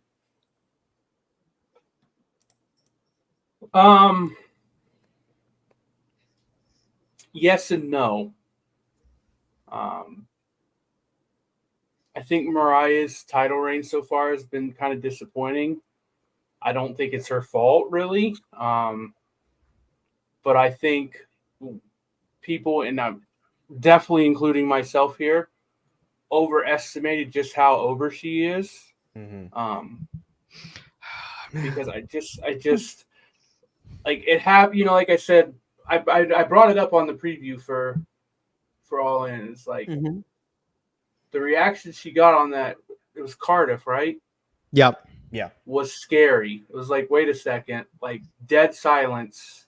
Like that's a little worrisome. But that being said, if she loses now, like that's tough. You know, like you did this whole build to this, and to have her lose the title, what, 2 months, month and a half later, like it's admitting defeat, which sometimes you have to do that, but I'm not sure it's time to do that yet. It's also like, I'm excited about this match, but like this match even existing is like the holes that they produce themselves. Like Willow just lost to Chris Statlander. Why is she the one getting the world championship match? Like, it's just, but at the same time, like I love Willow. I would not be mad at all if she won the title. She's fucking awesome. Hopefully this match is great. I think there's a chance it will be. I do think we're going to, I think the Mina thing's still going to happen. Honestly, my real read on the situation at this point, whether it was the plan all along or not, is that eventually Tony's just going to come back and beat her. Maybe that was the plan all along, but that certainly feels like that's going to happen now. When that's going to be, I don't know. Common sense would say Australia, but are you really going to wait that long? It's a long time. Yeah. Time. Mariah's, she cuts good promos. She has good matches, but she's just not over. Like it was Tony that was over, unfortunately. So I'm torn on it because I'm still very high on Mariah, and I want it to work, but it's just not working right now. Yeah. So we'll see what happens. I think Mariah is going to win this match. I think in some ways it would be a shame for Willow's world championship win to be in this fashion with no build to it and it just kind of happening out of nowhere. Yeah. So in that regard, I think Mariah has to win. I think there's some fair points being brought up there. I think there's some fair points about the Mina feud also being said. I think maybe they'd want to do that for the title. But I think this could go both directions. Before Kaden gets some vindication off about Mariah May, which maybe a little too soon, but we'll let you get that off. Oracle, which direction do you think this will go? First off, I think the match should be good. I think it could be really good. It seems really flat, and like the Mariah stuff has been borderline bad at times. Never been quite bad, but like borderline bad, just like the overall presentation and stuff. Partly, in large part because she's just not getting a reaction. Willow losing the Chris feud, them turning Chris face, and then Willow going into this deal and seemingly just being thrown into this match and then probably going to lose is just not. It's just bad booking. I'm sorry. It is. It's bad Too many booking. The holes. match should be good, but it's bad booking. Mariah probably shouldn't lose here. She will retain, but it's like Willow should not be in this position either. Yeah. And if they're going to turn Chris Statlander babyface, why the fuck did Willow not win that feud? Yeah. There's a lot of confusing things going on. But in terms of quality and the bell to bell, I think it'll be fine. It's just the overall presentation and booking and build has just been. I mean, it's not good. It's unfortunate, and I think there's a lot to be said about the build, but I think there's some questions to be raised about Mariah. I'm not sure if she's really stepped up to being the world champion. I don't think she has either. I don't even think she's bad. Yeah. I just don't think she's at the level that she should be as world champion. Yep. Yeah, I think she was much better, like noticeably better in the ring before she became champion. Then she got worse somehow. It's really weird. I don't know what happened there.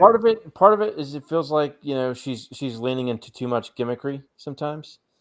And not really, you know what I mean? And that's kind of affected her in ring work probably, but I don't know. It's just not. It's unfortunate. There's some weird stuff going on. Kaden, get your shit off a little bit. Just a little bit, though. I sat here in this chair in my dad's office here in Austin, Texas.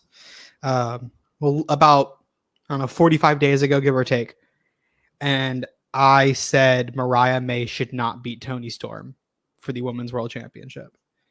I did not feel like Mariah had risen to the occasion since the turn, quite honestly. I thought all of the good stuff in that build in those few weeks were Toni.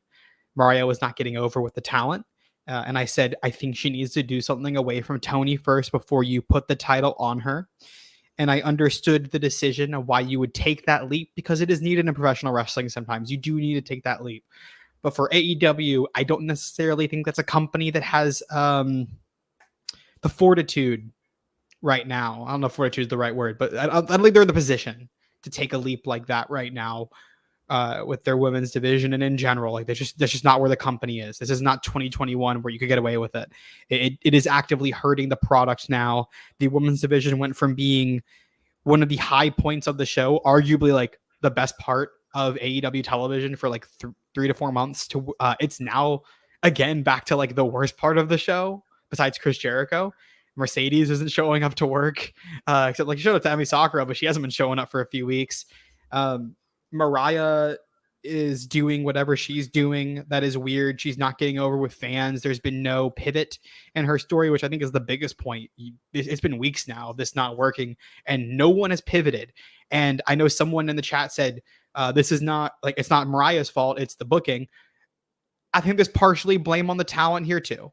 I always believe in AEW specifically, this is a company that they have said the talent have a significant impact on what is happening in the ring and in their storylines. They do have a say, unlike WWE. And in WWE now, there's more of a say, but like you have a lot of say as a talent, and you have to learn. Oh, I'm not connecting. What can we do? And that's where you see the great wrestlers rise to the occasion and make the changes they need to make, and those have not been made here. I think Willow Nightingale should win. The build has not been great, but I still think you should take the title off of Mariah right now and tell her stories without a title and come back to it later. And that way you can run with Willow and you can have a really good non-title story going on outside of the 2 titles, and you get a bunch of things going, and then, yeah, you go back to it later. I do not think they're going to do that. That's just what I would prefer them to do at this point. I am worried, quite honestly. I do think that Mariah needs to have a really good match here. I think this is going to tell us a lot about how the next 4 months are going to go, because I think we're running until Australia if they keep the belt on Mariah. I think if Mariah wins tomorrow, I think they're running until Australia. That's in mid-February. We're going to have a while here, and I quite honestly, I am quite worried. I think that's fair. I think also too, there's something to be said about Toni and Mariah not needing the belt in some ways. So I think it could be fair to move it Not over at to all. Willow. But the thing is, like, she don't. brought up a good point, bro. I wouldn't want Willow's first title win to be something like this. There's got to be a better way. If you were gonna pivot and take the title off of Mariah, which to be clear, I think is a perfectly fair move to make, it should have been Jamie Hayter. Yeah. Yep. Correct. Right. Yes, that's what I would have done. I would have hotshotted Jamie and let Jamie beat her here. I don't know what the fuck they're doing with Jamie Hayter. I'm very confused. It's very confusing. I think the women's division as a whole right now is pretty confusing. In It's fear bad, in man. fear of It's in a weird talking more about bad women's booking, there is only one women's match on this show right now. I feel like there's something to be said about that. And it's not good things to be said, to be fair, but I feel like it deserves a mention at least, you know? I think there's 12 total with the 3 pre-shows that were added. I think there's 9 made card, 3 pre-show. Yeah. The 12 total, and there are two women's matches on the whole show. One is, I like Harley Cameron and Anna Jay, but one is Harley Cameron and Anna Jay, and the other is this. I do not know why you didn't force Mercedes to work this show. I don't know why you didn't put Jamie on this show in some capacity. Even if you hotshot the Penelope Ford match, you throw that on this. Jamie Hayter is someone who should be working pay-per-view and has not had a pay-per-view. Like, I don't know. She should have been on All Out too, and she also wasn't on All Out. I don't know why you're not putting her in this spot and letting her work at least somebody. I have been preaching for years AEW's women's division and how it needs to get better because I really do love women's wrestling. And I applauded them like crazy this year. It's been good this year. It's been really Overall. good. And that's why I'm really like, I'm very upset that like we're back to where we were. Like, it feels like we're back to where we were in 2023. I think there's a lot of people that feel the same way. I just felt like it deserved a little bit of a mention because it's been weird. I think we're poking holes in this match a lot, and it's a weird one for sure. But Yep. there is more promising things in the show. There is more exciting things. One match will be very exciting, at least the AEW International Championship. Will Ospreay defends against Ricochet and Konosuke Takeshita. This should be something. I'm very much looking forward to it. Oracle, is this a match you're looking forward to? Well, the Yeah. triple threat format hurt. Here's the thing. I'm hit or miss on Will. The triple threat format does not do anything for me. They finally did the Don Callis angle, and now they're still teasing the Kyle Fletcher thing. Do we think Takeshita wins the belt here and Kyle finally turns on Will? That's what I think. I think I feel like there's that's a high probably the play chance. here, right? I mean, Yeah. the match will be highly praised. I'm sure Novi will love it. Novi, are you doing the show tomorrow? Yes, I Yeah, love it. I'm sure you'll love it, and I'll groan 2 or 3 times. I'll probably pop Well, love it. I don't know. Ricochet has been kind of confusing me lately. I don't know if I Ricochet's if I like popped me Ricochet very because much. he's You'll just love working it. bed matches, and He's and working he- SmackDown, basically. It's scaring me. I don't know, man. Like, the quality of the match, I might not even hate it, but it's like triple threat matches, especially with the style that they're going to work, is just going to be a little bit nauseating for me. But I do think the thing to highlight of this is the kind of the finish and how they get to that. And I feel like Fletcher's going to finally turn here. Yeah, I think that's probably a good shout. I think Takeshita maybe winning is a good shout because Yeah. we brought it up earlier. The C2 is imminent. I feel like there's some chance that we could see some title belts merging coming out of this match and coming into that tournament. Shoot, who you riding with? I'm always hesitant to say Takeshita's going to win, but it does actually feel like they're actually going to do it this time. The triple threat in some ways is a way it kind of helps protect Will a little bit. Oh, yeah. Which is because the Fletcher turns. I mean, if Fletcher turns, you probably do have to pin. I mean, I guess you could have Fletcher hit Ricochet, which maybe that's the finish. That would actually make a lot of sense where he doesn't actually hit Will, but he costs Will the title, and then you kind of, that might actually be the play. It's time to get going on Takeshita.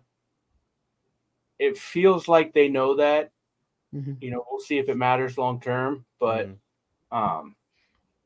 yeah, I'm also with Oracle. Triple threat matches are. I'm not going to say they're terrible. They're not terrible, but like it's just a cop out most of the time, and it lowers the ceiling of the match. I think I'm gonna love this match. I like the Ricochet and Ospreay match. Part of that was helped by like my wife loved it, and so it's hard to hate a match when you're sitting next to someone who's popping huge for everything. yeah. And then of course Takeshita's in my fave five. He's in mine. So yeah, this will be good. Takeshita will probably win, but look, man, I'm not going to be surprised if Will just retains. Ricochet's not winning. Yeah. But it wouldn't stun me if Ospreay just retains. I kind of weirdly convinced myself for a minute that Ricochet was going to win because he worked GLEAT, and I was like, maybe he wants to do a World Traveler gimmick. You said this last night, and I got on your ass. Yeah, you kind of corrected course on that. I can realize, well, maybe that's kind of stupid. It was a stupid idea from bad creative. Jesus. What's the good idea then, Kaden? You tell me. October 1st, 2023 was the date of WrestleDream 2023, the initial WrestleDream. It was also the last day we saw Mark Davis wrestle a match. Yeah. He got injured at that show. He's been out for over a year now. I believe we see a reuniting Aussie Open that take out Will Ospreay and help Konosuke Takeshita beat pin Ricochet and win this title. There was a report from Fightful Select. Was it the night of that Dynamite anniversary when they made the match official, the 3-way triple threat? Yeah. Saying that Takeshita's in line for a major push soon. That obviously, like, they were setting up Okada and Takeshita for the Dome, so that either means that he's working Okada in the Dome, or that means that he's getting this title tomorrow, or I guess today, wherever you live. I'm inclined to believe that Ricochet is in this match to lose, and I don't know why you would make this a triple threat if Takeshita was losing. There's no point to me, and like storyline wise, I don't know why you would do it.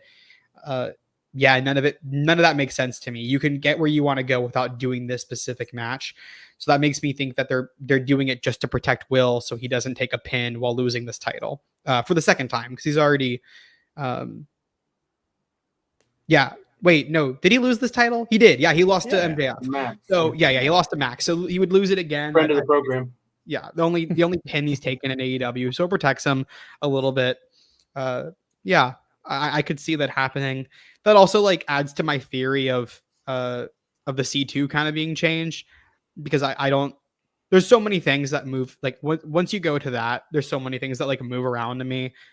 Why would you take the belt off of Ospreay at this point? What's the plan? Because you have wrestled. Like, what's he going to do in the Dome? I think they might be running Okada and Ospreay in the Dome. That's what makes me, and that's also why I don't think that the C2 winner is challenging for the Continental. I just don't see Ospreay winning the C2.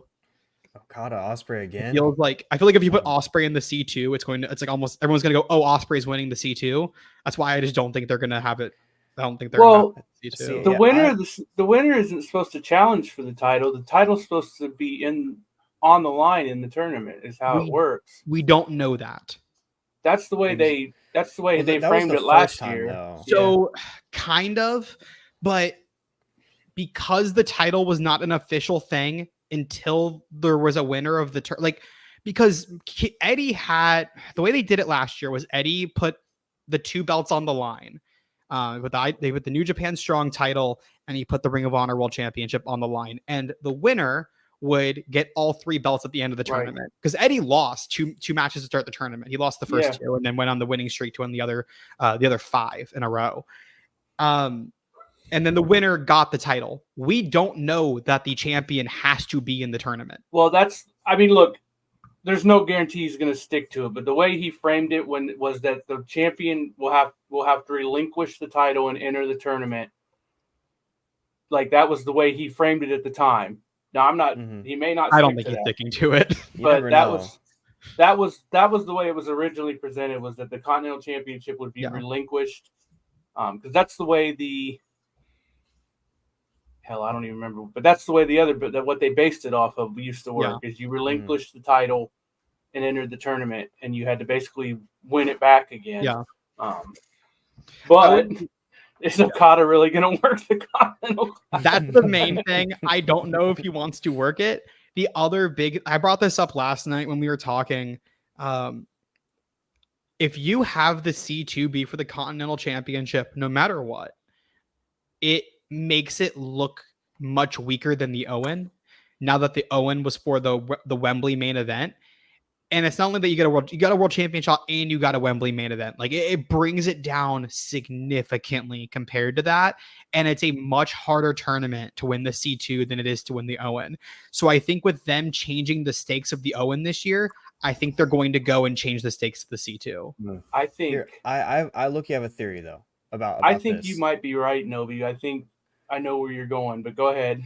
I think that Takeshita is going to win this match. I think Takeshita will enter the C2. I think Okada will be in the C2. The finals will be at Wrestle Dynasty. They're not going to do it at World's End this year. They're going to do it at Wrestle Dynasty because they're going to want the match.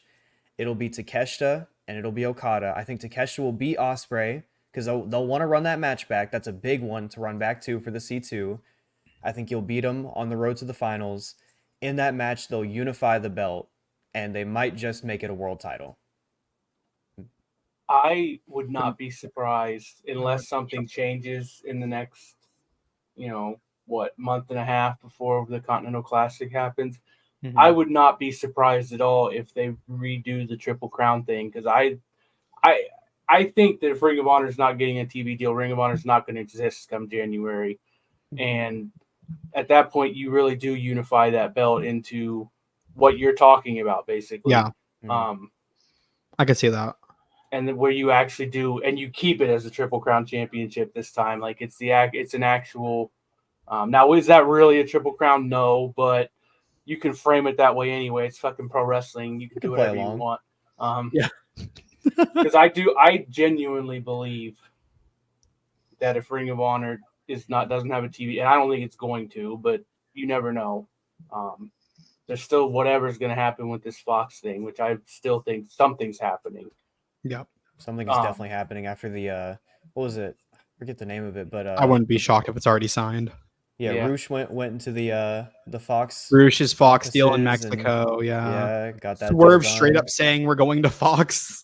Unless look, and I want to be like, the ceiling on a Ring of Honor TV show is not high, but do not fool yourself. If they got that TV show on FS1.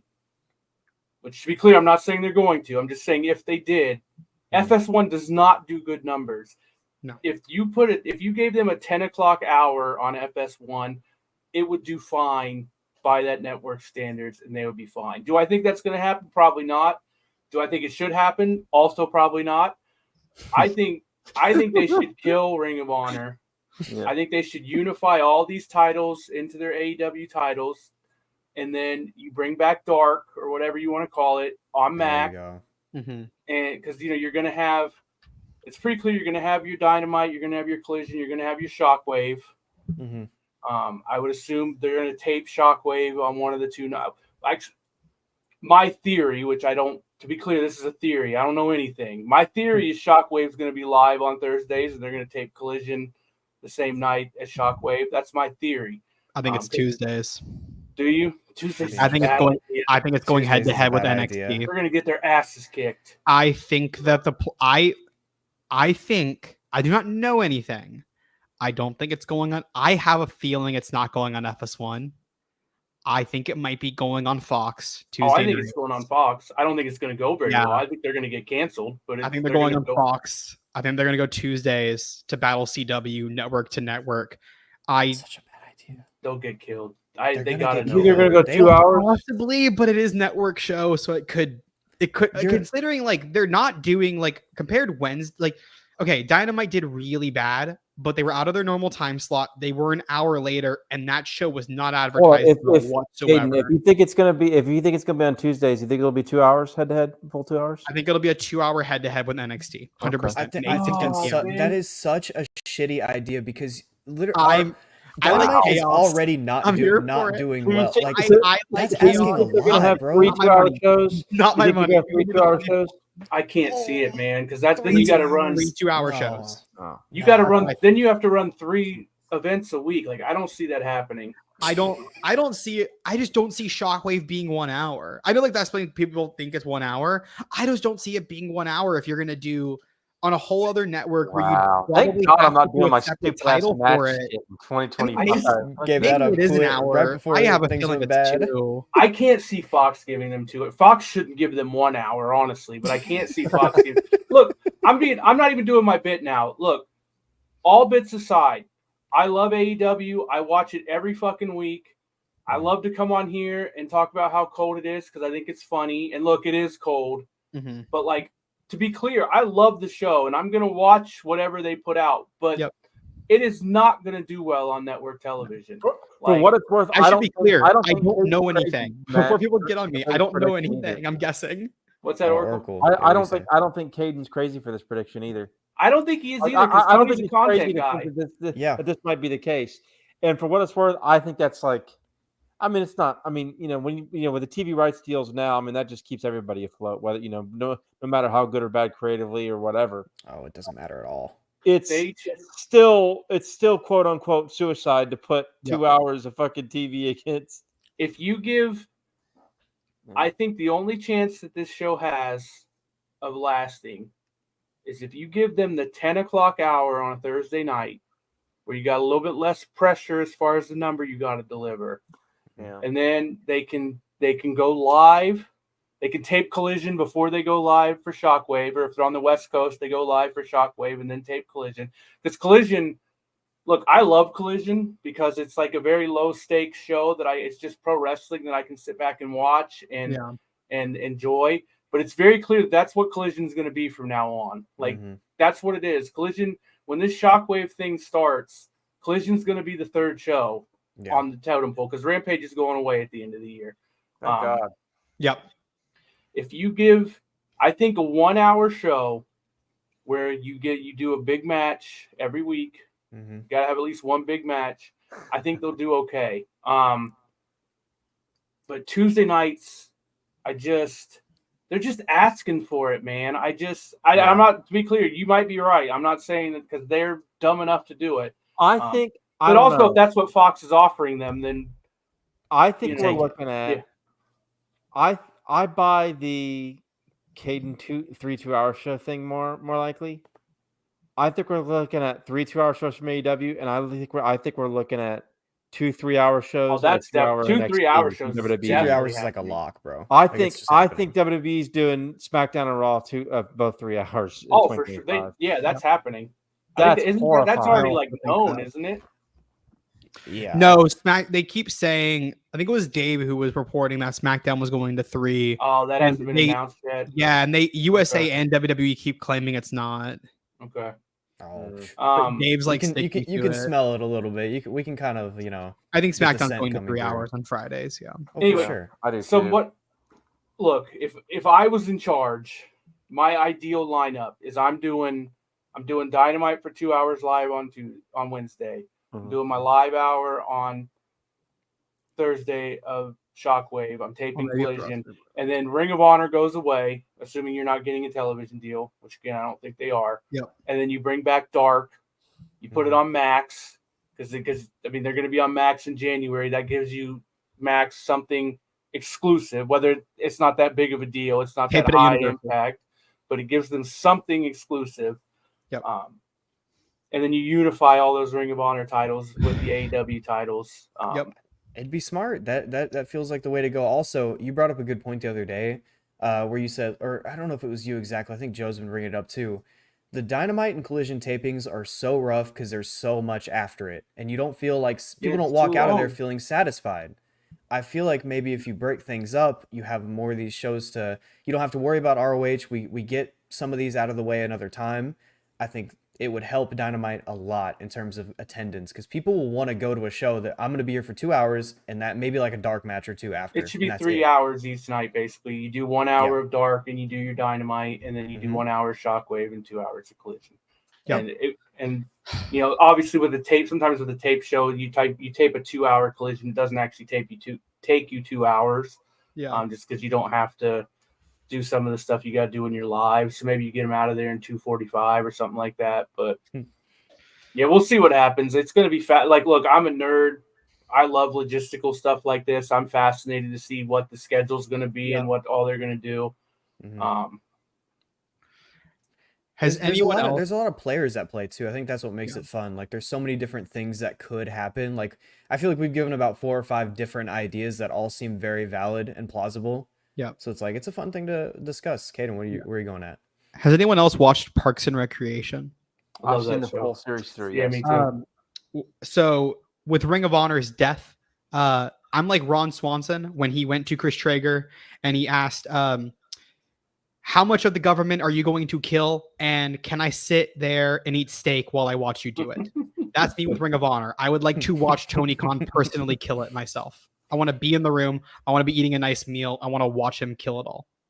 See, and Bring it down. I'm actually if I got my real way, I want Ring of Honor to get that hour on FS1 and be an hour show every week. That Joe and I have talked about this, and we've probably talked about it on the air. We've definitely talked about it privately. Like that would be our favorite show. We would because it's like old NXT, like real old NXT, where it's clearly a C show, and it was an hour stand up. Like we'd be in heaven. I don't think that's going to happen, but if there was any cool way to do ROH, that could be my favorite way, personally. I cannot do the discourse anymore about Ring of Honor. It's been a dead brand for 2 years or a year and a half, whatever the fuck, since they left Universal. It's been nothing. Like, it's time to end it. Give it, like, if you're not going to give it treatment, which it seems like they're not going to, I just want it over. I think that's fair. It was very funny too. Not that long ago, we were told Ring of Honor we're gonna get some love to it, guys. We're gonna do something cool with it. So maybe the cool thing he was talking about was we're gonna kill it. I don't know. Fucking eSportatorium, they say, guys, we're gonna give it attention. I heard from so many people in the company, oh, we're giving it attention. It's once we leave the eSportatorium, like, trust us, like, this is it. This is the moment.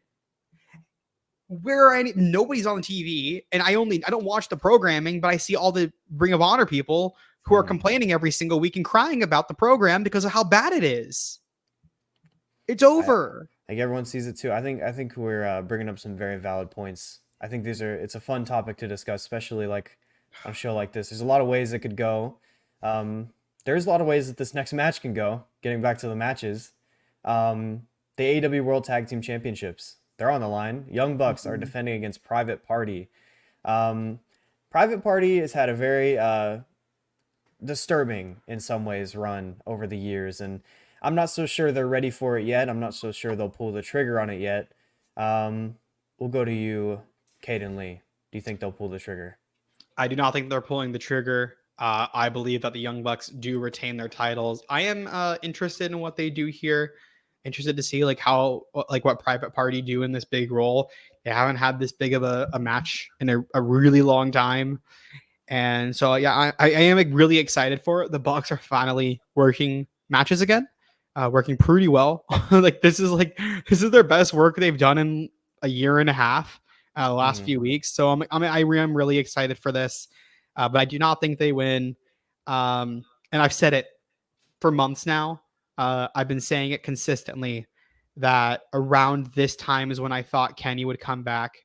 And I got to stick with it. Every time we review a show, I say, preview. I go, this is the time Kenny's coming back. This is the time. And it's honestly my bid at this point. I do think we see Kenny Omega and Hiroshi Tanahashi to challenge I think they're going to confront the Young Bucks after this match. That would be a very cool direction to head after this. Would that be something that you're interested in? Shoot. No.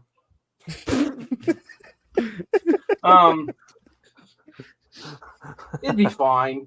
Tanahashi's washed, but whatever. Real. His knees, man. Oh, yeah, I know that feeling. No, he can't climb up the rope anymore. But like Tony Khan 100% wants Hiroshi Tanahashi in the world in the title lineage in AEW. I agree completely. Look, the Bucks have been good for a while now. glad they've decided to start trying again. It definitely doesn't just highlight that they didn't care and weren't trying for most of the year. That's definitely not worse than just being washed. But anyway, I'm torn here. Private Party have been treated like massive losers for the majority of their run. Yeah. I'm not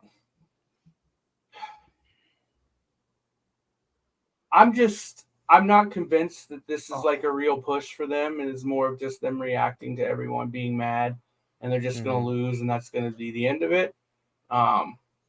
It does seem like Stokely's going to get involved. I don't know if it's going to be in this match, but that seems to be where they're heading. He's been with Private Party, so if there's any match, I think this one is probably the one. Yeah, I like Private Party. I'm just not.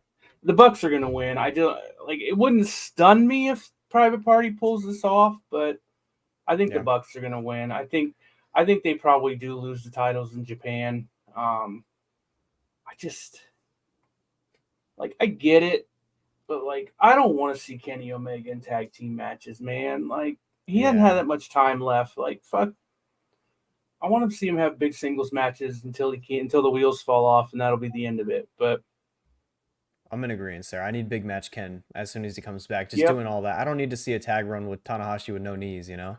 I want Kenny to come back and be treated like a true top guy. A god. Yeah, I mean, honestly, like that's what he should be treated like. Yeah.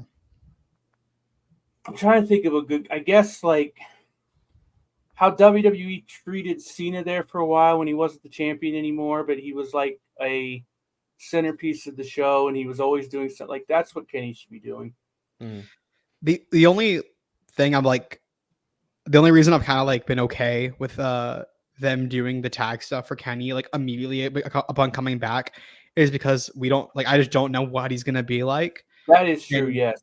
If you just let him, I think if you let him work that, I don't know when they would win, like between, because you have Full Gear, Worlds, and Wrestle Dynasty, all three places where that match could take place if they come back or if they show up at WrestleDream tomorrow. I don't think they need to hold it long. Find a team for them to drop it to, like by Revolution. Or if they win it at Full Gear, have them drop it at like Wrestle Dynasty. Do not have them hold those titles for long. And then you get an idea of like, okay, what Kenny are we working with? Where can we go with him? And then you kind of get what you got to get out of him as a single star. I think it's a good way to just like get him reintegrated into AEW though. Like when he came back from the other injuries in 2022, putting him in the trios did the similar thing. You're not wrong. I hate to see him like wasting bumps and tag. Like it's probably fine. He's part of me is like a lot of them too, like with Tana. I guess what I worry about, which is, I mean, you got to worry about this with everyone, but especially it's like he comes back and he does like 8 tag matches and he gets hurt again, and it's like, well, that's all we got was these 8 tag matches with Tanahashi. Like, it's a tough thing, but I mean, that's why, like, I'd almost be like, I would be more inclined to have the Bucks lose the titles first and just do that tag match as like Kenny's return match and see how he looks as a one-off, and then move on from. Then you can decide what you want to do. Oh, he doesn't look ready yet. Let's do more tag matches, or all right, we can go straight into the singles. But either way, it'll be awesome for him to be back. So, he's a big presence on the show. It'll be nice to see him again. At like everybody seems to be very like. Just anticipating his return because people love Kenny, bro. I do think, Oracle, I know you're like, of the 4 of us, you're certainly the low man on Kenny Omega. Yeah. But you don't hate him either. Like, I think. No, I don't hate. When I first watched him, I did. I don't hate him now. I hate the Bucks still. I think they're fair. I think they have tried harder. I don't disagree with that. I just don't. I can't stand those guys. Where I was going is like, I think even you could get to a point now where if they brought Kenny back as kind of like this final legend run, that even you would appreciate it. Maybe not the matches completely, but the presentation. I feel like you could get into. I think he certainly earns that respect for sure. I definitely agree with that. he doesn't need to be fiddling around with the Bucks in a fucking feud with that. That's not. I mean, he's got to get his payback on him, right? Like, I mean, he has Yeah. to. Yeah. Like, it's not something he needs to be doing. Mhm. This match, I like Private Party. I always have, actually, but like, I actually think they should win this match. But I get why. I mean, like, I don't know. I mean, the Bucks are going to retain, whatever.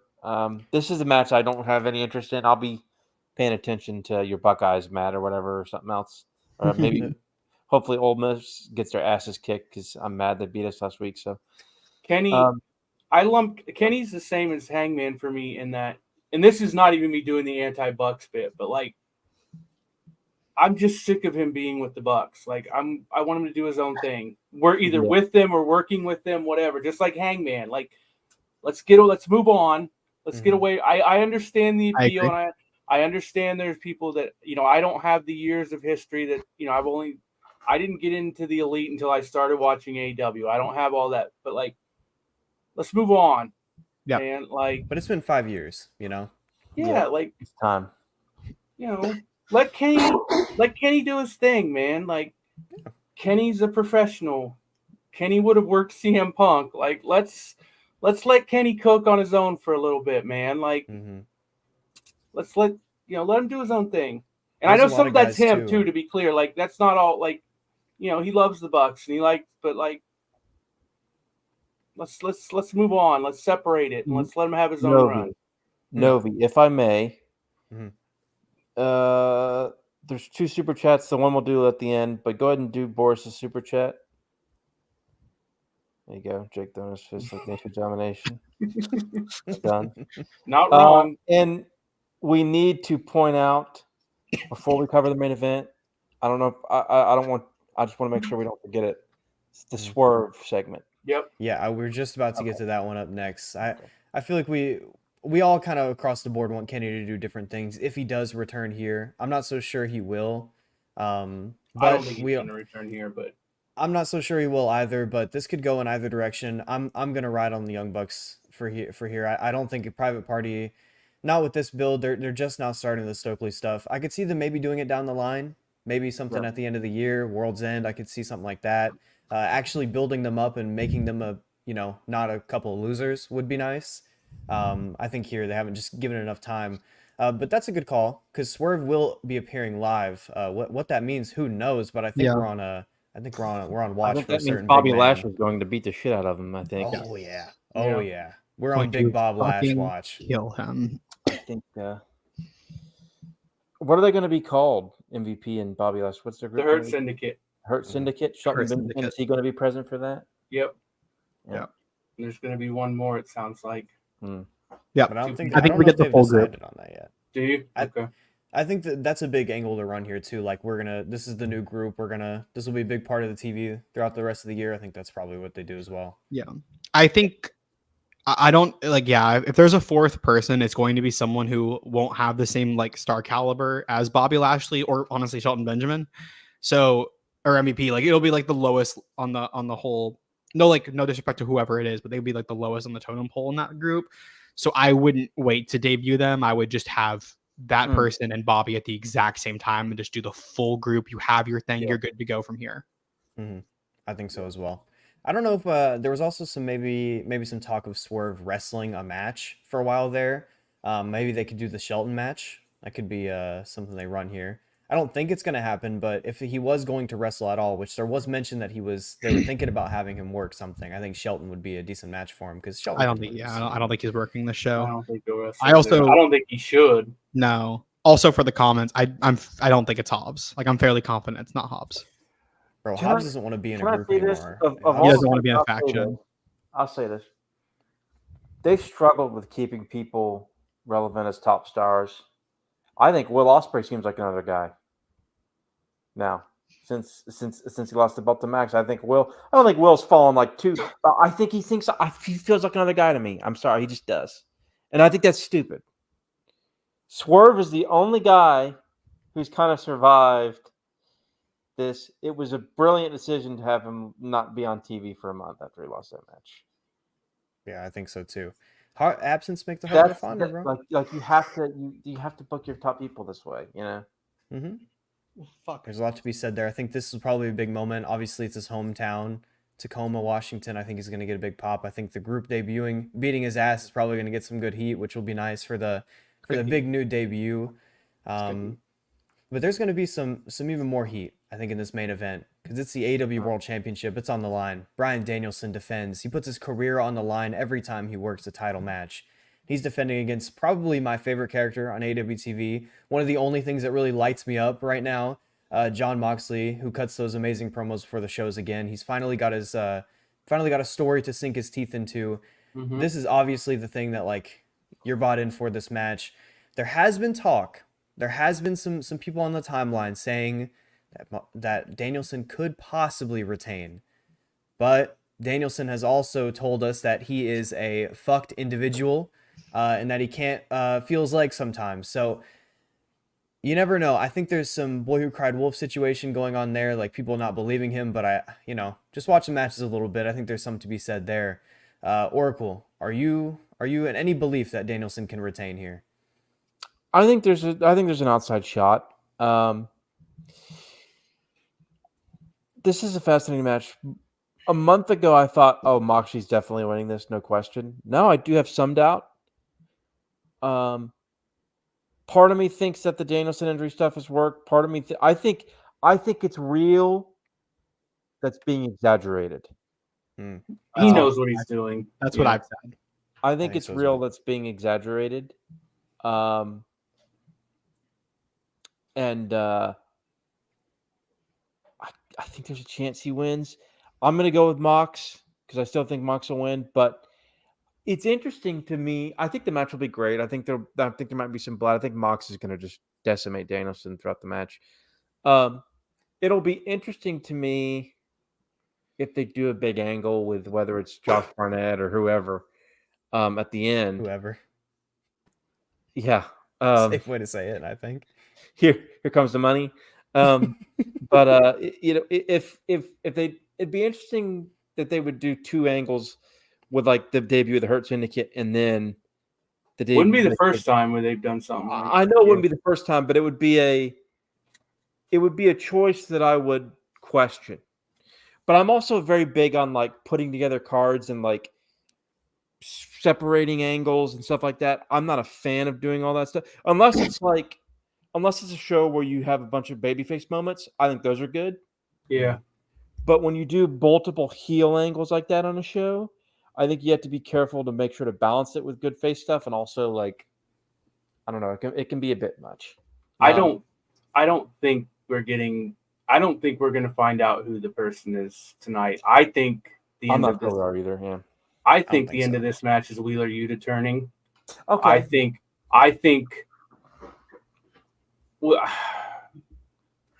the end of Dynamite was tremendously well done. I love that the announcers did not try to beat us over the head with what was happening. Mm-hmm. But Yuta reached for Danielson repeatedly, and Danielson just ignored him. He did the blind tag and the hot tag, yeah. Well, yeah, but I'm talking like after the match. They beat Yuta up. That's right. Yeah. And then Yuta's laying on the ground, and he keeps reaching for Danielson, and Danielson's doing the yes chant and ignoring him. And like it took Danielson forever to check on Yuta. And to me, that set off the alarm bells. Mm-hmm. And like I said, I also love that the announcers didn't even point it out. Like they didn't go, "Hey, what's happened?" I hate when they do like, yeah. But if you were paying attention, it was very clear that Wheeler kept reaching for Danielson, and Danielson just ignored him. And I think that was telling you exactly what's going to happen at the end of this match. Yeah, I think so. I think so too. I really agree with you. Like, bro, I'm a grown man. We're all grown here. We can see with our eyes. We don't need you to tell me how it goes. I feel like it was they usually do tell you what's going on too.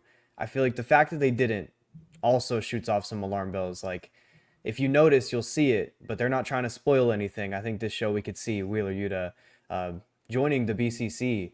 Kaden, do you feel the same? I'm not sure. I have a lot of feelings on this match and things going into it, so I'm going to try to make sure I hit all of them. First, Oracle's thing about the angles. I don't see them doing 2 major angles on this show either.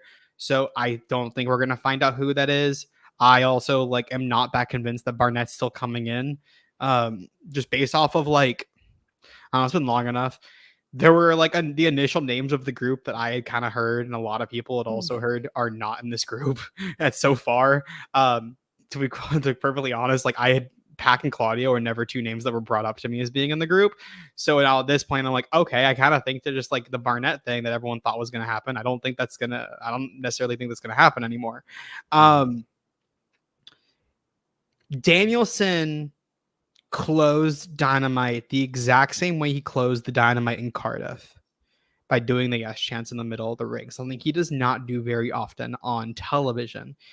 And him doing that and mirroring it tells me that he's losing this one, because he did it and he went in and he ended up beating Swerve, and it's the exact same thing, but this time he's going to lose and he's going to go take time off. I also kind of agree that I think the injuries are exaggerated. I do not think he will be getting neck surgery. I think it is a rehab injury. I do think it's a neck injury, but I think it's a rehabable injury. The main reason is when you are as old as he is and you've gone through as many problems as you have, and you probably only have a few more years left of being able to wrestle at all, I don't know why you would even do the neck surgery. I think at that point, even if it was worth the neck surgery, you would just rehab it and you would just do what you got to do. This will be brutal. I think this is going to be a very brutal match that does not have a stipulation on it. I think they're both going to get incredibly bloody. They're going to beat the hell out of each other. And I think Moxley wins.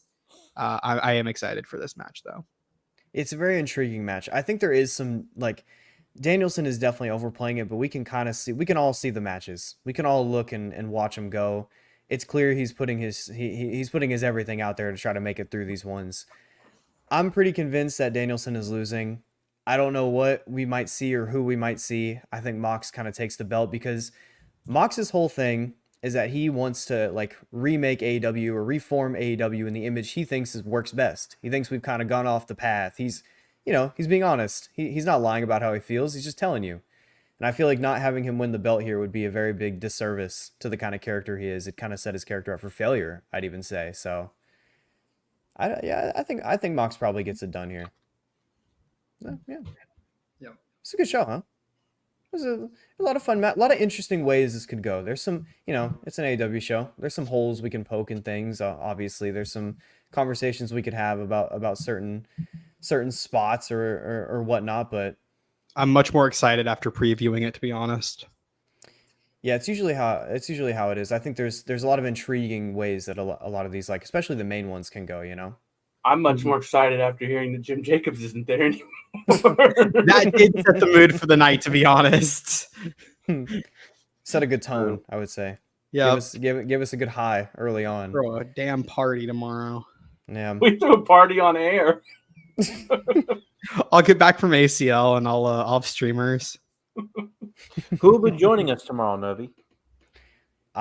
So far, what I've heard is that it's me, you, Joe, and then Kaden will be joining at some point throughout the night. I will be there around.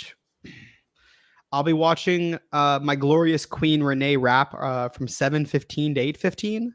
So I will probably be there around 10 p.m. Eastern. So halfway through the show. Halfway through the show, yeah, because that shit's ending at midnight. So yeah. Midnight Eastern. It's a good time to join, though. I look. I want them to do the Jericho stuff before I get on, preferably. Maybe you get I don't know. Maybe you do the Mariah May match before I get on too. I wouldn't mind that one either. But if you're gonna have Kenny Omega show up, better be once I'm home. I will be so angry if I'm not on stream for that. That's very fair. We do have another super chat. Well, we left till the very end of the show that we should lock get to. in, folks. Lock in. There's a discussion. We could push 3. I'm not gonna lie to you with this one. Andy asked, wanted to ask about Oracle's experience with Hell in a Cell, CM Punk, Drew McIntyre. Oracle. Okay, so hold and go. Okay, so I was at my brother's watching the South Carolina Gamecocks lose 27-3 to Ole Miss and couldn't catch the game live or the show live. I turned the show on. I watched more football to the end of the night because it was an upset weekend. I remember one at that. And I turned the show on. I was spoiled by the Dwayne The Rock Johnson deal. But I was like, okay, we predicted that. Thought it might happen. Wasn't spoiled on anything else. Turned the show on about 1 a.m. Eastern. And CM Punk and Drew McIntyre had one of the greatest matches of the last 25 years. They bled buckets. They punched each other in the face. Drew McIntyre almost broke his back. There was a moment where I screamed out loud after Punk had hit McIntyre over the head with a wrench and reopened his wound. McIntyre low-blown Punk, and McIntyre began screaming blood down his face once again. I screamed in joy. An incredible display of violence and action. Drew McIntyre's pump on the stairs is another. I screamed even louder when I saw that. That was unbelievable. Yes, one of the all-time great matches. Possibly CM Punk's best match since he's come back to wrestling, including his AEW belts. Incredible moment in time. Very glad I watched it. The WWE match of the year, and my personal match of the year, anyone wrestling in 2024. That was beautiful. Thank you. That was gorgeous. Couldn't have asked for any better there. I had to mute myself because I was sobbing at how gorgeous Oracle's words were to my ears. I legit fucking screamed when he started bleeding again. Like, I was losing my fucking mind. Yeah, on the stair bump where Drew like completely whiffed on the flat back. We posted on Twitter too. It was posted by, I can't remember who did. Yeah. But everybody that was watching all screamed and we all shouted because it was like just so disgusting. That was like, I'll probably never forget that. To be fair, I know. I know you're not going to watch it, but you at least saw clips. Did you, Matt? Did you see clips of it? I honestly didn't see clips. Not because I didn't seek them out or anything. It just for whatever. I don't even know why I didn't. Bro. But I think I was watching. I cannot believe it's the biggest sign that Vince isn't there when they fucking bled buckets in that fucking match. Like, it was. I'm sure I would love it. I mean, I'm not going to find out, but I'm sure I would. Fucking ruled, dude. It's so godly, and It's yeah, very good. the toolbox where it reopened them again. That was like, bro, that's unsafe working conditions.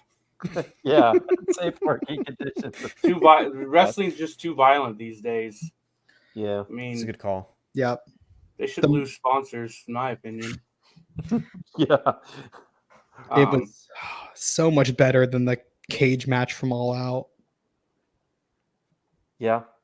Significantly better. Yes, it was. It was significantly better. And I liked the cage match from All Out. I thought it was great. Yeah, that's fine.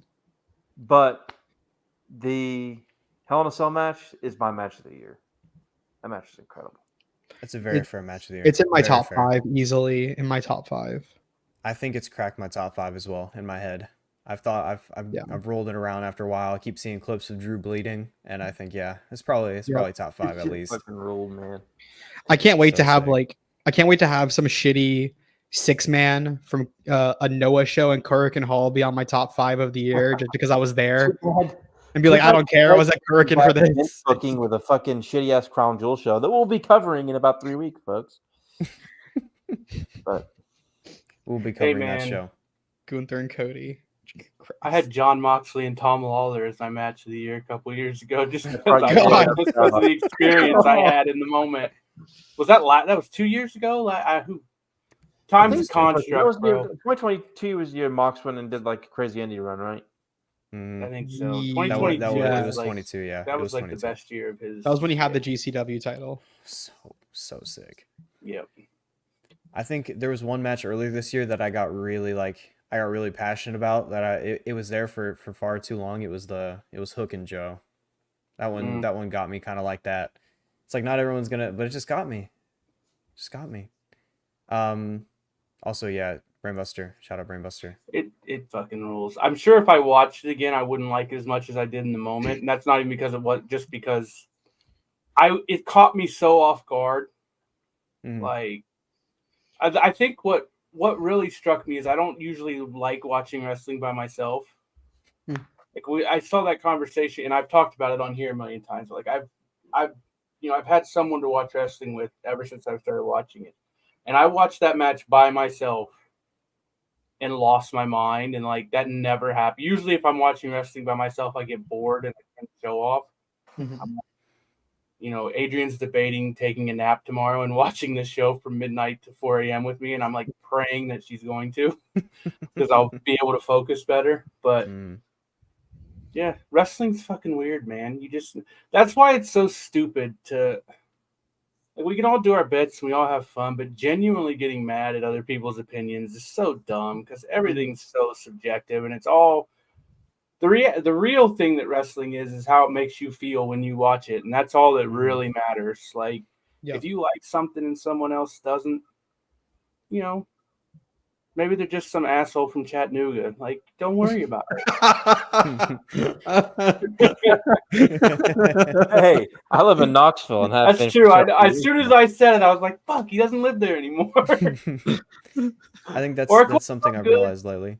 It felt good to have you talking with some music behind you. It'd been a long time. We brought back a hit gimmick in a while. It's been a long time.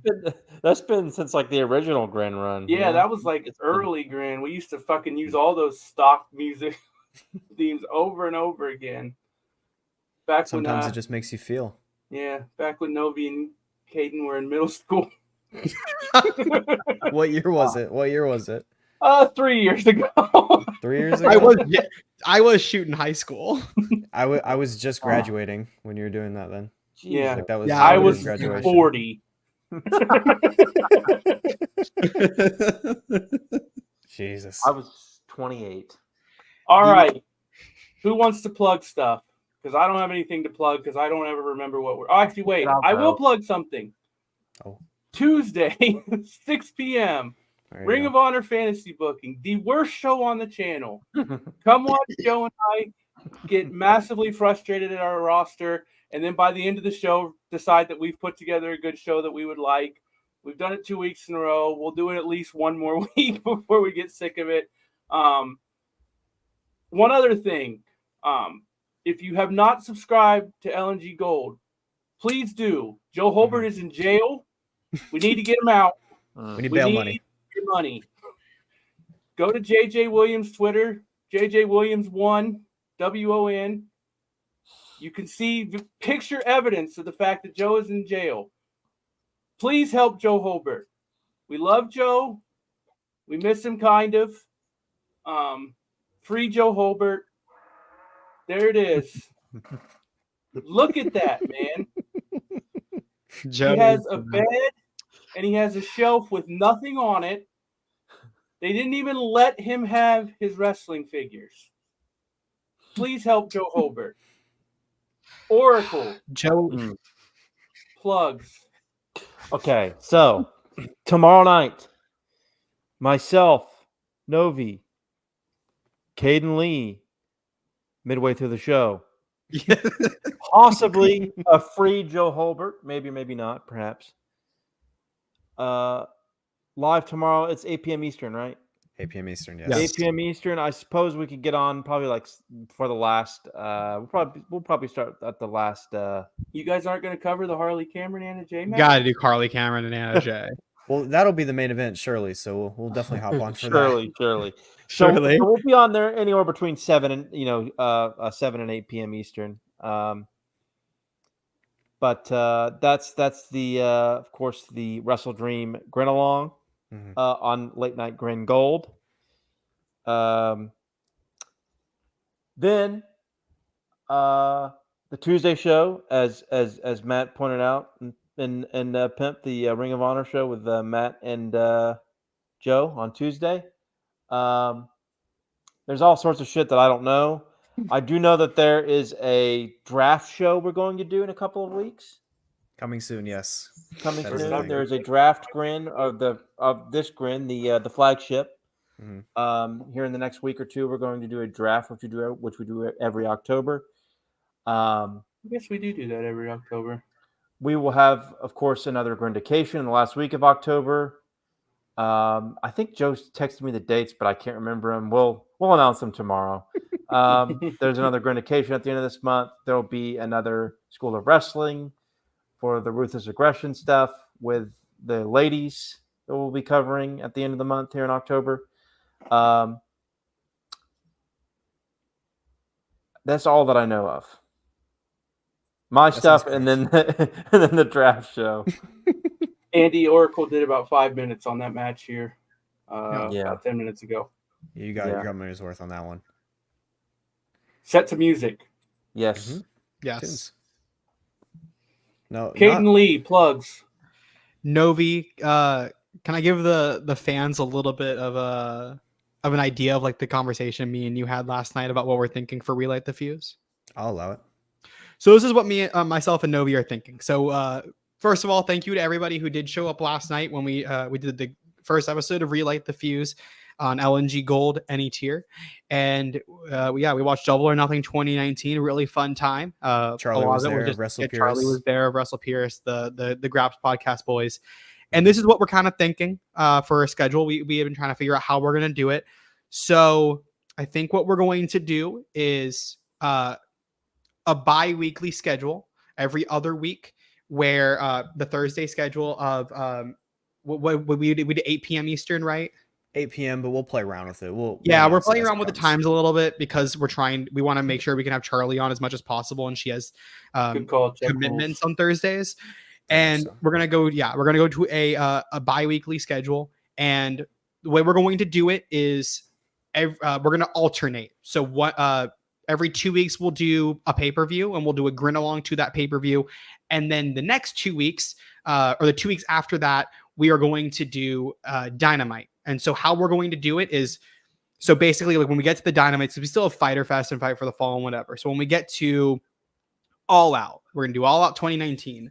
And then 2 weeks later, we're going to then review the episodes of Dynamite from the first episode.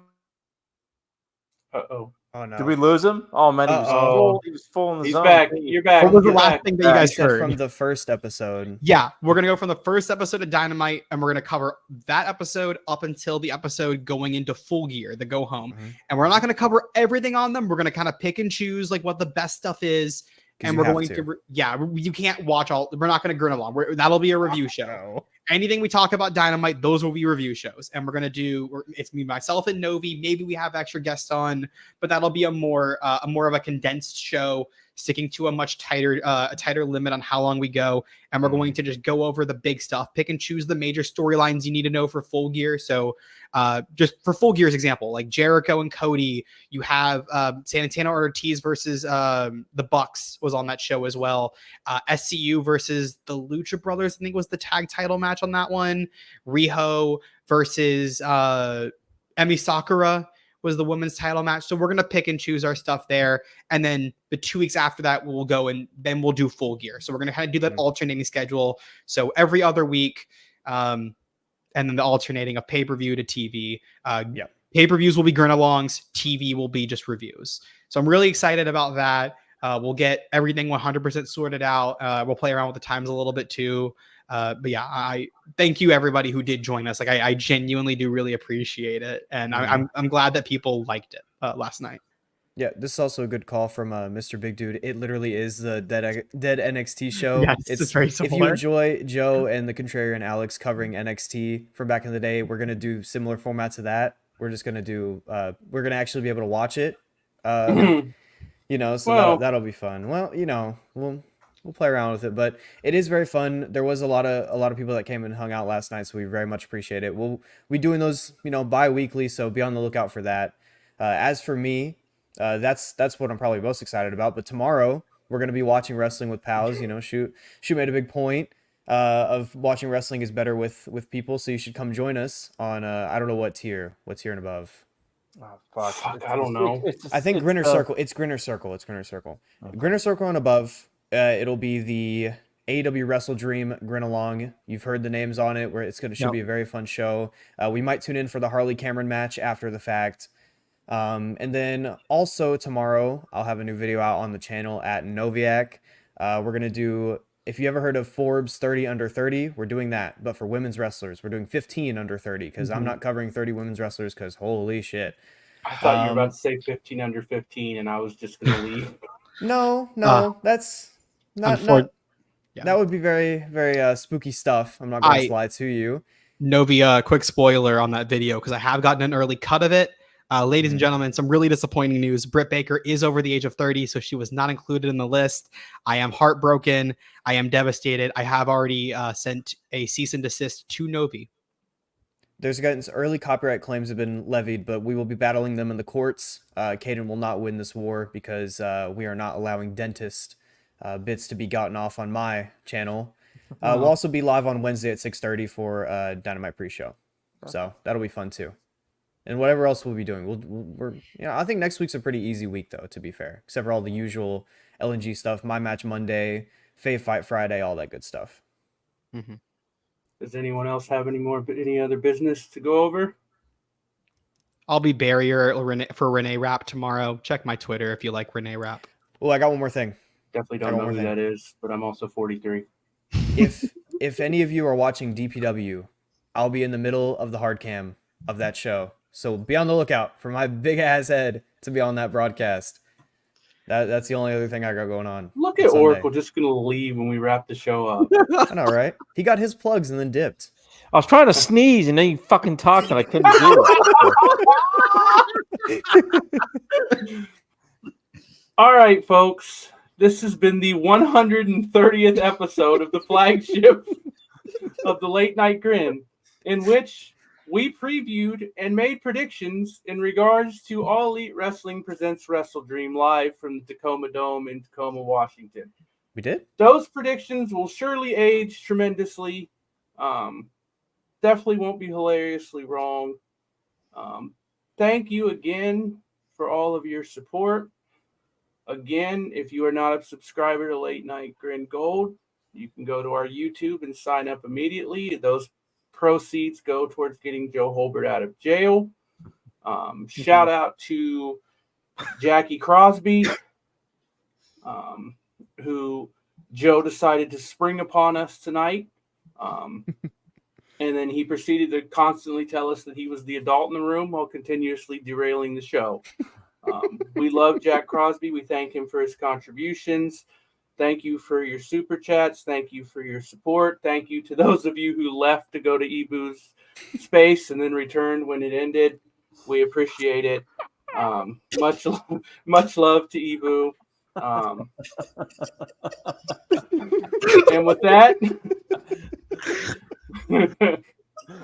And with that, we wish you a good evening. Enjoy WrestleDream if you're going to watch that. Keep grinning. Like this video. Leave a comment. What you need to do is as soon as this ends and you go into the comments and leave your prediction of the Alabama-South Carolina score. Fuck. And then Oracle, tomorrow Oracle will check it. And whoever is the closest, Oracle will send you $45. Oh, fuck no. No. Thank you. Not. Good night. We'll see you on down the trail. Keep grinning.